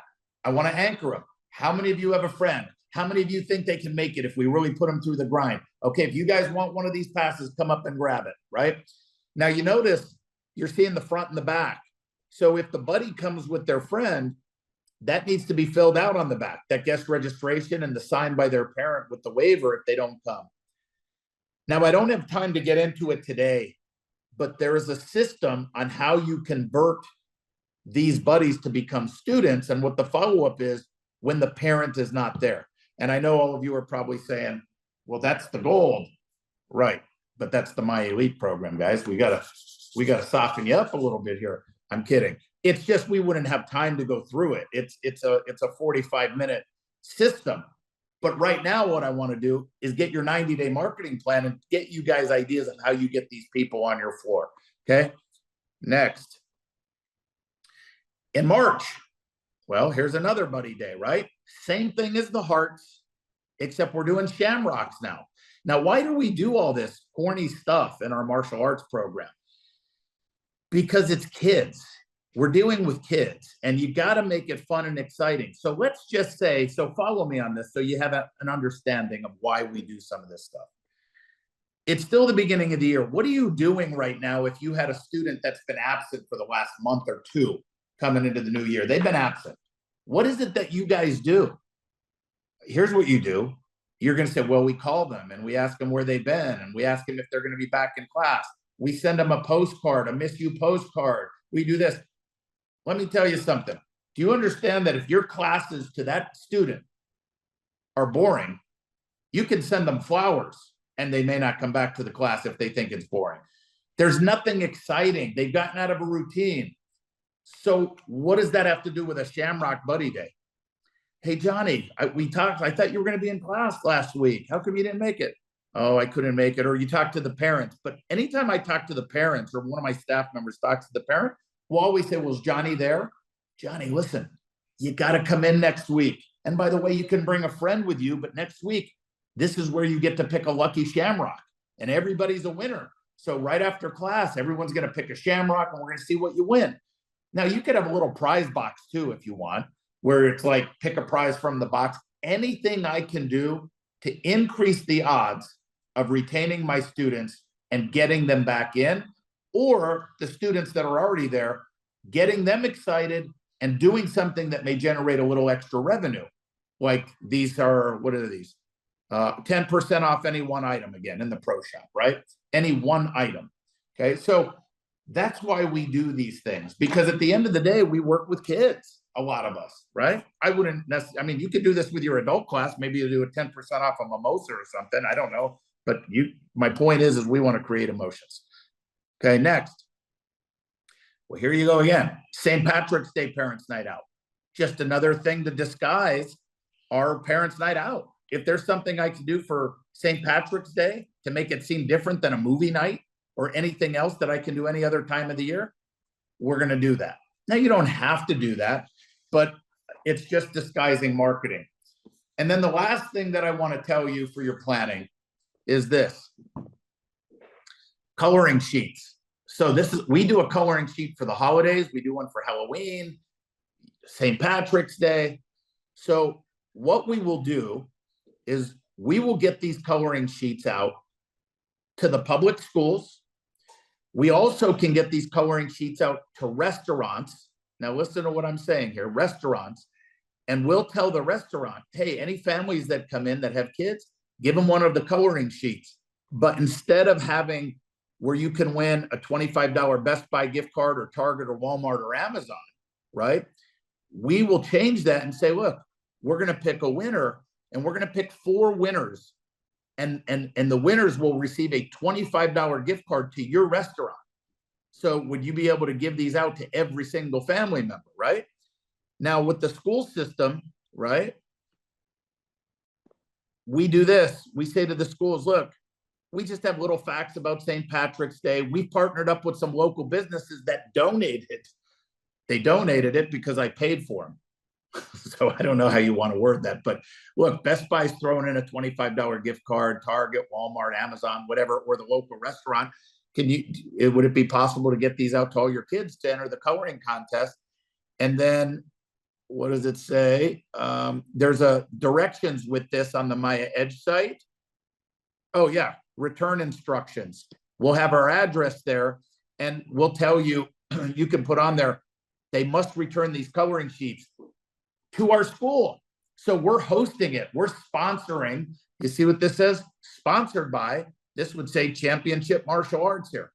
We're sponsoring the coloring contest. So if you want a chance to win, you just got to come and drop it off at our local school, at our martial arts school with the address. Now, if we can get them to drop it off at our martial arts school, what did I just do? I just got more people in the community to come to my martial arts school where I can sell the values and benefits of martial arts for people who may never even have thought of that, right? By the way, any students that have quit, any leads that you have that you could not get enrolled, you can email them now to follow up these coloring sheets and say, hey, we're sponsoring a coloring sheet. I know you were interested in martial arts a while back.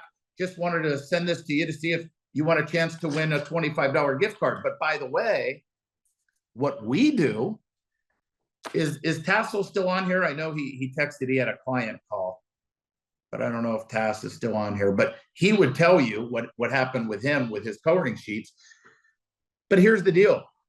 You might get 400 or 500 coloring sheets back, especially if you get it out into the school systems. So what we do is we will pick 4 winners.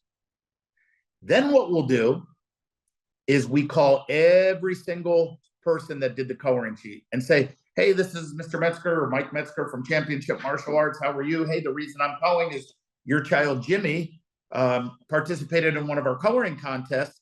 We did pick our 4 winners. By the way, just so they know we're not lying, by the way, you can go to our Facebook page and see a picture of the winners with their coloring sheets. But just for participating in the coloring sheet, since we sponsored it, we're offering a free month of martial arts lessons. Have you ever thought about martial arts before? Well, look, this is a great opportunity to see the values and benefits of our program, see if this is something your child would be interested in. It's a free month. And also, if you decide that this is something your child would want to do, and if you enroll, you will get all 4 gift cards as well, just because you participated in the coloring sheet contest. Now, what does that cost you?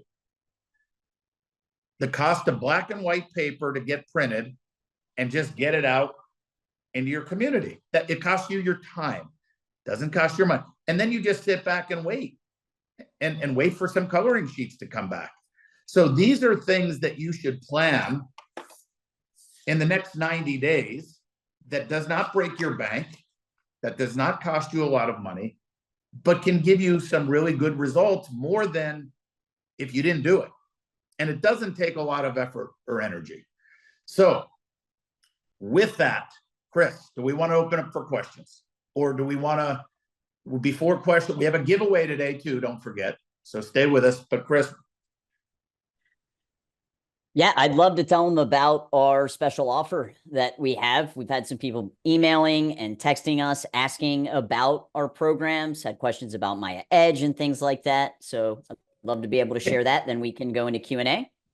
Okay, here's the deal. Maybe I'm the worst at sales. Maybe I'm the best at sales. It just depends how you look at it, because at the end of the day, it's for you, not me or MAIA necessarily, right? But here's the thing. If you know, all of you want to grow your school. Let me give you a quick story. I had a business mentor who happened to be my CPA. This is going back into the late 90s, into the early 2000s.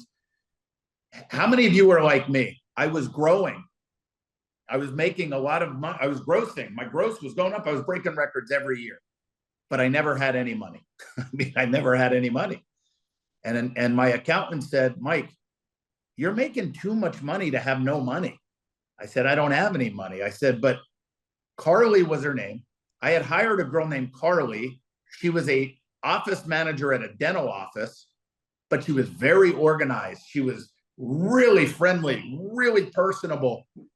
Her kids didn't even train with me. She answered an app because I was looking for a front office person. No martial arts, nothing. I hired her. She worked for me part-time.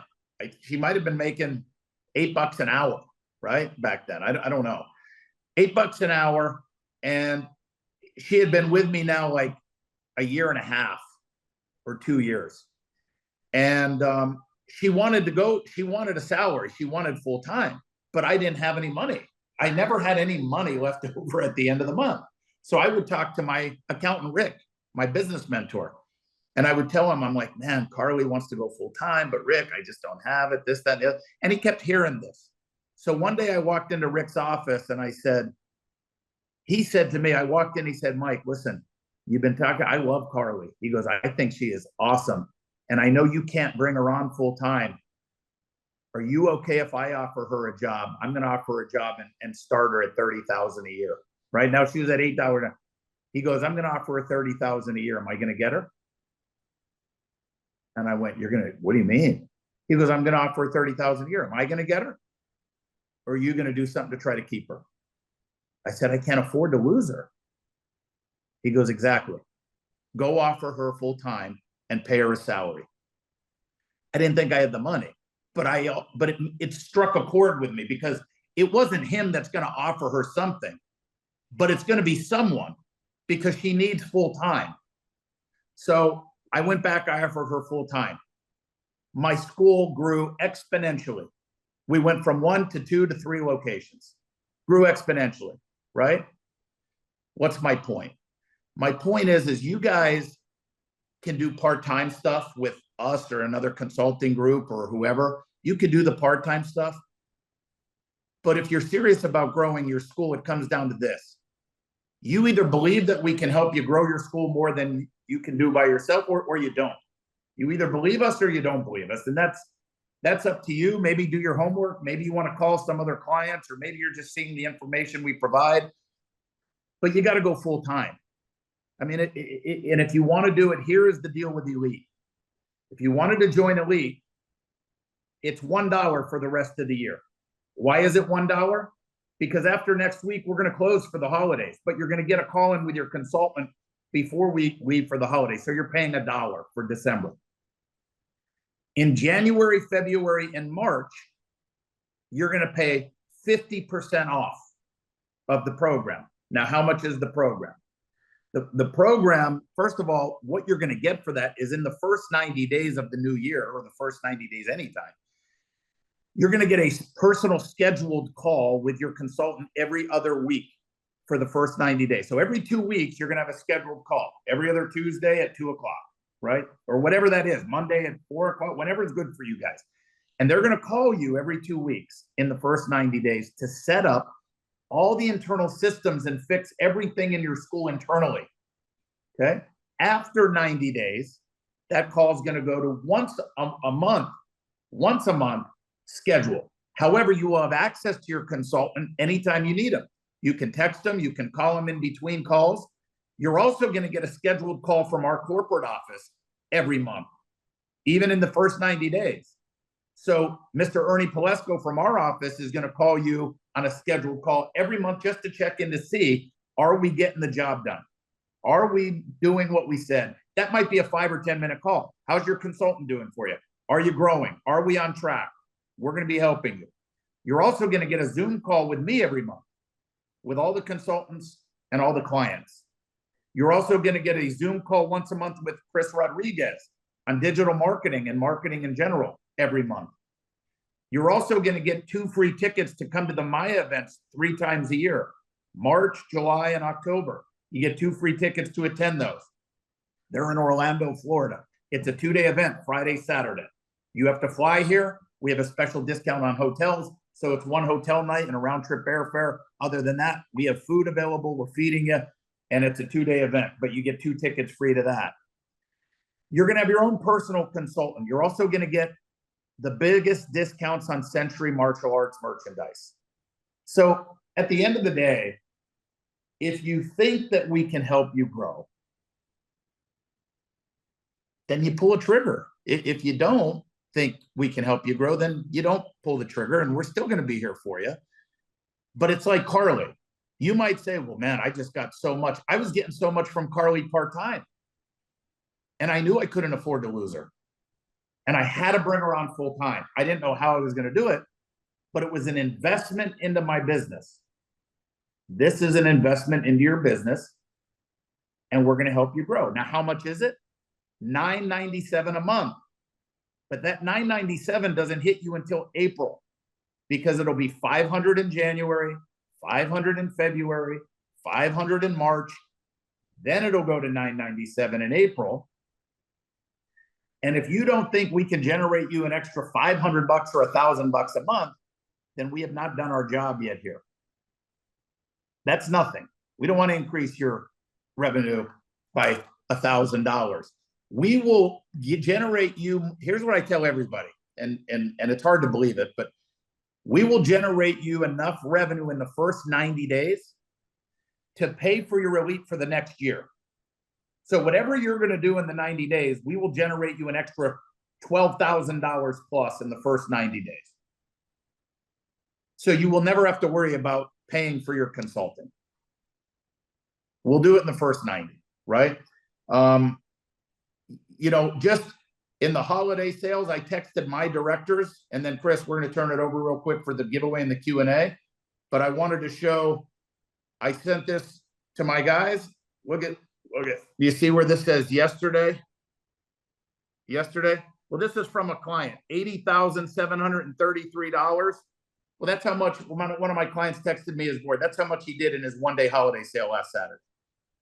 This particular person could not afford to come to an event and begged me to take him on as a client like 10 years ago, 11 years ago, and I wasn't taking any more clients. I said, you know what? We're doing an event in Oklahoma. Why don't you come to that? You could be my guest. Come free. He was not an elite member.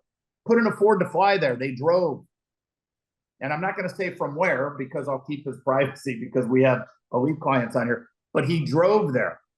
Got there, and he said, I belong to this other group. And I said, well, why aren't they helping you? He's like, we can't afford it. They're not helping. They're not taking my call. They're not. I said, you know what? I'll take you on as a client, just to prove to you that we're better than whoever you're with. I did. Well, he wasn't doing 20,000 a month in a gross. He just did 80,000, whatever that number was, in 4 hours at a holiday event last Saturday. My point is we just know how to help you guys. But there's fear, I understand, and there's lack of faith. And the other thing is some of you maybe aren't confident enough in yourself that you're going to be able to do the work. Because I'm not going to lie to you. Why is it that you get 2 calls in the first 90 days? Because we need to hold your hand. It's a grind. It's a grind. It's a mind shift. I'm not going to lie to you. You're not going to jump on and then just coast. You're not. It's a grind, okay? Michelle is saying it's work, but it's so worth it. So that is the special. If you want to take advantage of that, here's the other thing. Let me just tell you, and this sounds like a sales pitch, because this is the reality. Because we do one-on-one consulting. Mr. Parman, you're on here. Can you unmute? I'm just going to call you. We have it on the board. I'm not in my conference room. How many more clients did you say you can take on right now? I can take on 2 to 3. Okay. My point is because we do one-on-one consulting, we only have enough spots to get 10 new clients right now before we got to freeze it until people leave or whatever, because we do one-on-one. So on my board in the conference room, we had to ask all the consultants, do you have room to take on any clients? Mr. Parman can take on 2, maybe 3. We could take 10. I can tell you last night, I got a text from somebody that's on here. They were an old elite client. They haven't been an elite for like 7 years. And just so you can see for yourself, he called me last night at 10:28 p.m. from California. If you can see that, I don't know if you can see it. At 10:28, we have 9 spots left. There's 9, because he said, I want to make sure I take advantage. Because he had called me at 10, not realizing that California is 3 hours behind. When I tell you I'm available for you, I answered his call at 10:30 at night. I'm like, sir, it's 10:30. I said, what are you doing? But I took his call. He just said, hey, what's the deal? And I said, why are you looking to get back in? And it's the same story I hear all the time, right? So anyway, we got 9 spots. If you want to take advantage, Chris, what do they have to do? It's $1 for the first month, 50% off for January, February, March. But how do they do it? Yeah, so I've dropped the link a couple of times in there. Click on the link. It'll charge you the $1, and then the team will reach out and we will get you onboarded. Now let's get questions and let's give the giveaway. Or do you want to give the giveaway? And I don't want to take. Yes. So I already dropped the giveaway link. I'll go ahead and do it again. Mr. Parman put together an amazing giveaway for you guys. Gave you an entire minute by minute of a full week of camp. Also gave you all of the flyers you need, all of the graphics you need. I mean, he really went above and beyond with this. So this is just kind of a little bit of a preview. It's a Dropbox link, so you can just click on the link and download all of the items from there. So I'll By the way, I Dropbox call link this out. Do you guys understand that you can use that as a parent's night out, and just translate the way it's broken down? I mean, if you don't do summer camp, I mean, everyone on here can use that. And I knew Mr. Parman would put out an amazing giveaway and content. So thank you, Mr. Parman. Absolutely. Yeah, so, my pleasure. Yes. Guys, we're about 6 minutes over, but we did want to get to any questions. So if you have any final questions, we're back at it again, day 3 tomorrow. I'm going to be talking about how you can use AI in your school. And then Mr. Metzger is going to do another session on marketing with a $0 budget. But does anybody have any questions before we wrap up? We'll stay on a few minutes late to answer those for you. You're welcome. You're welcome. You're welcome. You're welcome. You're welcome. Do you still recommend not using MAIA if you do not have at least 100 students? Now, listen, everybody, if you're still on here, do you still recommend not using MAIA if you do not have at least 100 students? Just to prove to you, there are people that wanted to join, give us money, that I have said, you're not ready for this yet. Let us help you free first, right? But it's not necessarily about the 100 students. It's about what revenue do you have coming in? Do you have another job? Because the last thing I want to do is stress somebody out, because if you're just so worried about how to pay $500, I don't want to stress you out, right? So no, I had a couple that joined MAIA with 12 students. 12 students. Miss Kittredge. And then they got married and it became Miss Smith. Out of Connecticut, and they were awesome. And they retired. They're not in MAIA now because they've retired and they sold the school, and they're living a great retirement. But it really depends. So if you want to reach out to me directly, I'll tell you the truth. I'm not going to sign you up just to try to get your money, guys. That's not what we do. So I don't know if is the answer. Yes, you could have 50 students and sign up for MAIA, but you might have 70 students, and depending on how much you're struggling financially, I'm going to say focus on this stuff and then touch base with me. Let's keep going down until we get you a little more revenue. So. All right, guys. Any other questions? Do we have dates for the next MAIA Elite event? We do. As I pull that up, I passed out 3,000 Halloween passes, got no response. What did I do wrong? Oh, you've done nothing wrong. Number one, it depends on the presentation to make sure, first of all, if you hand out Halloween passes, we make sure we tell all of the kids, you got to hand these out with candy, number one. Number two, it depends on what the pass was, what the offer was. And number three, this is my point when I said earlier, when some people say it doesn't work, there were some times where we did the Halloween passes and we got 0 students, 0 from it. And then the next year we just did it again and we got 5 new students from it. So because it's so inexpensive and so easy just to hand out to our students in packs, we do it every year. And we if you average it out, we've gotten students from it. But so it's not that you did anything wrong. It's just another thing that takes no effort to do anyway, on top of all the other things that we're doing. Okay. There was another question in here though. The next MAIA event. Yeah, the dates for the next MAIA event. March. I dropped it in there, 28th and 29th. Okay. And then one more. How many trials do you get not related to buddy days? And what are your trials? Day, week, 2 week, a month? There's a system to this one too. Now, Chris is the expert on social media as far as what pulls the most to get you leads. However, my go-to trial is 4 weeks for $49. That's my go-to. The reason why it's 4 weeks for $49 is because the majority of people, when you do a 1 week trial or a one class trial, a lot of times you miss them on the conversion. Now, if you're an owner operator, you might say, why enroll them on the first day? When you have 70 employees in the karate schools, they're not strong salesmen necessarily, and I don't want them to be strong salesmen, right? So what happens is I learned this 20 years ago. If somebody did a week trial and they came, and it's 2 days a week, so they'll come in on Monday and then Wednesday's their second class, and we missed them. The office person was busy doing something, they snuck out, and now it's phone tag. There's no reason for them to come in. When you do a 4 week for 49, when they come in for their first class, we set up an appointment called a progress check to meet with them after their third class, which is in the second week of their trial, their third class, because we said, once you get a couple classes, you might have questions. We want to give you some feedback. We want to know how Johnny's liking it. So let's set that up now during your third class. In that third class, we will go for the conversion. If we miss the conversion and they don't sign up, they've already paid for a month. So we know we have more shots at them because they're coming back for the next 2 weeks. And we're on that. We make a note. We tell the instructors, hey, for whatever reason, they weren't sold yet. Let's make sure the classes are great. You're building rapport. So there's a system, and I'm rushing that, but that's my go-to offer. I just wanted to explain why it's 4 weeks for $49. How much do you charge for private lessons?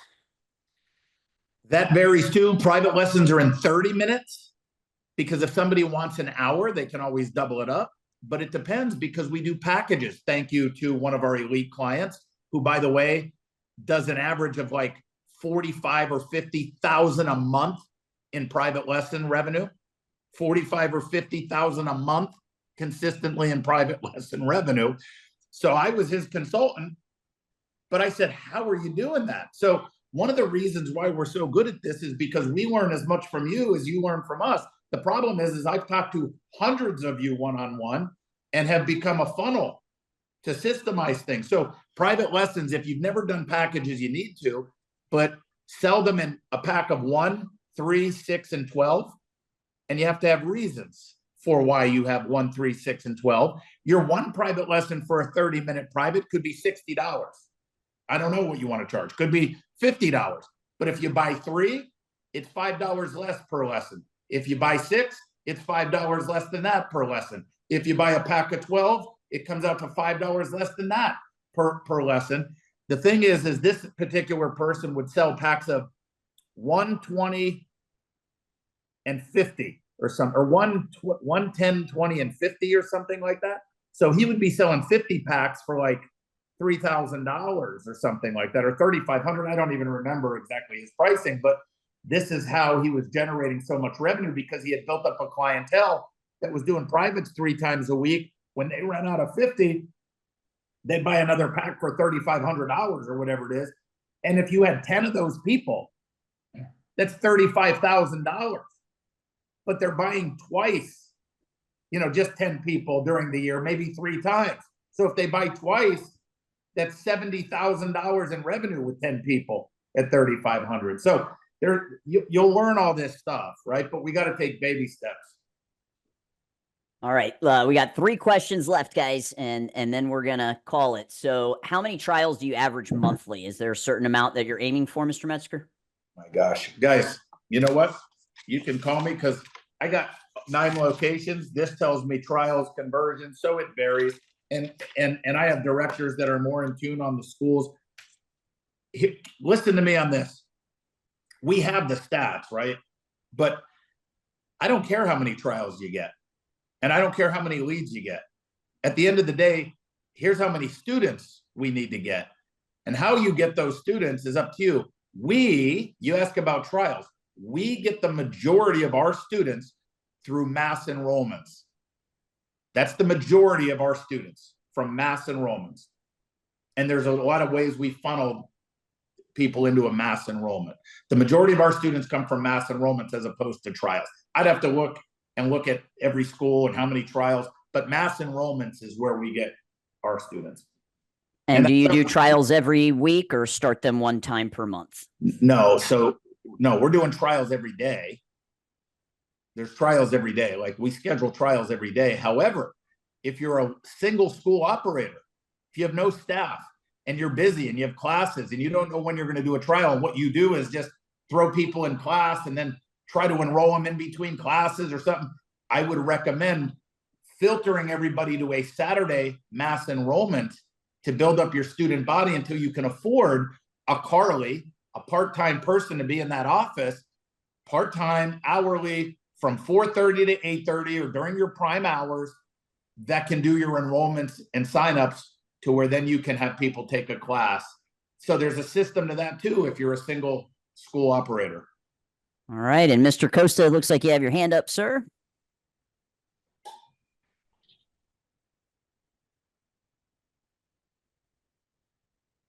You're on mute, sir. Yeah, Mr. Butler, there's a video, Core 4.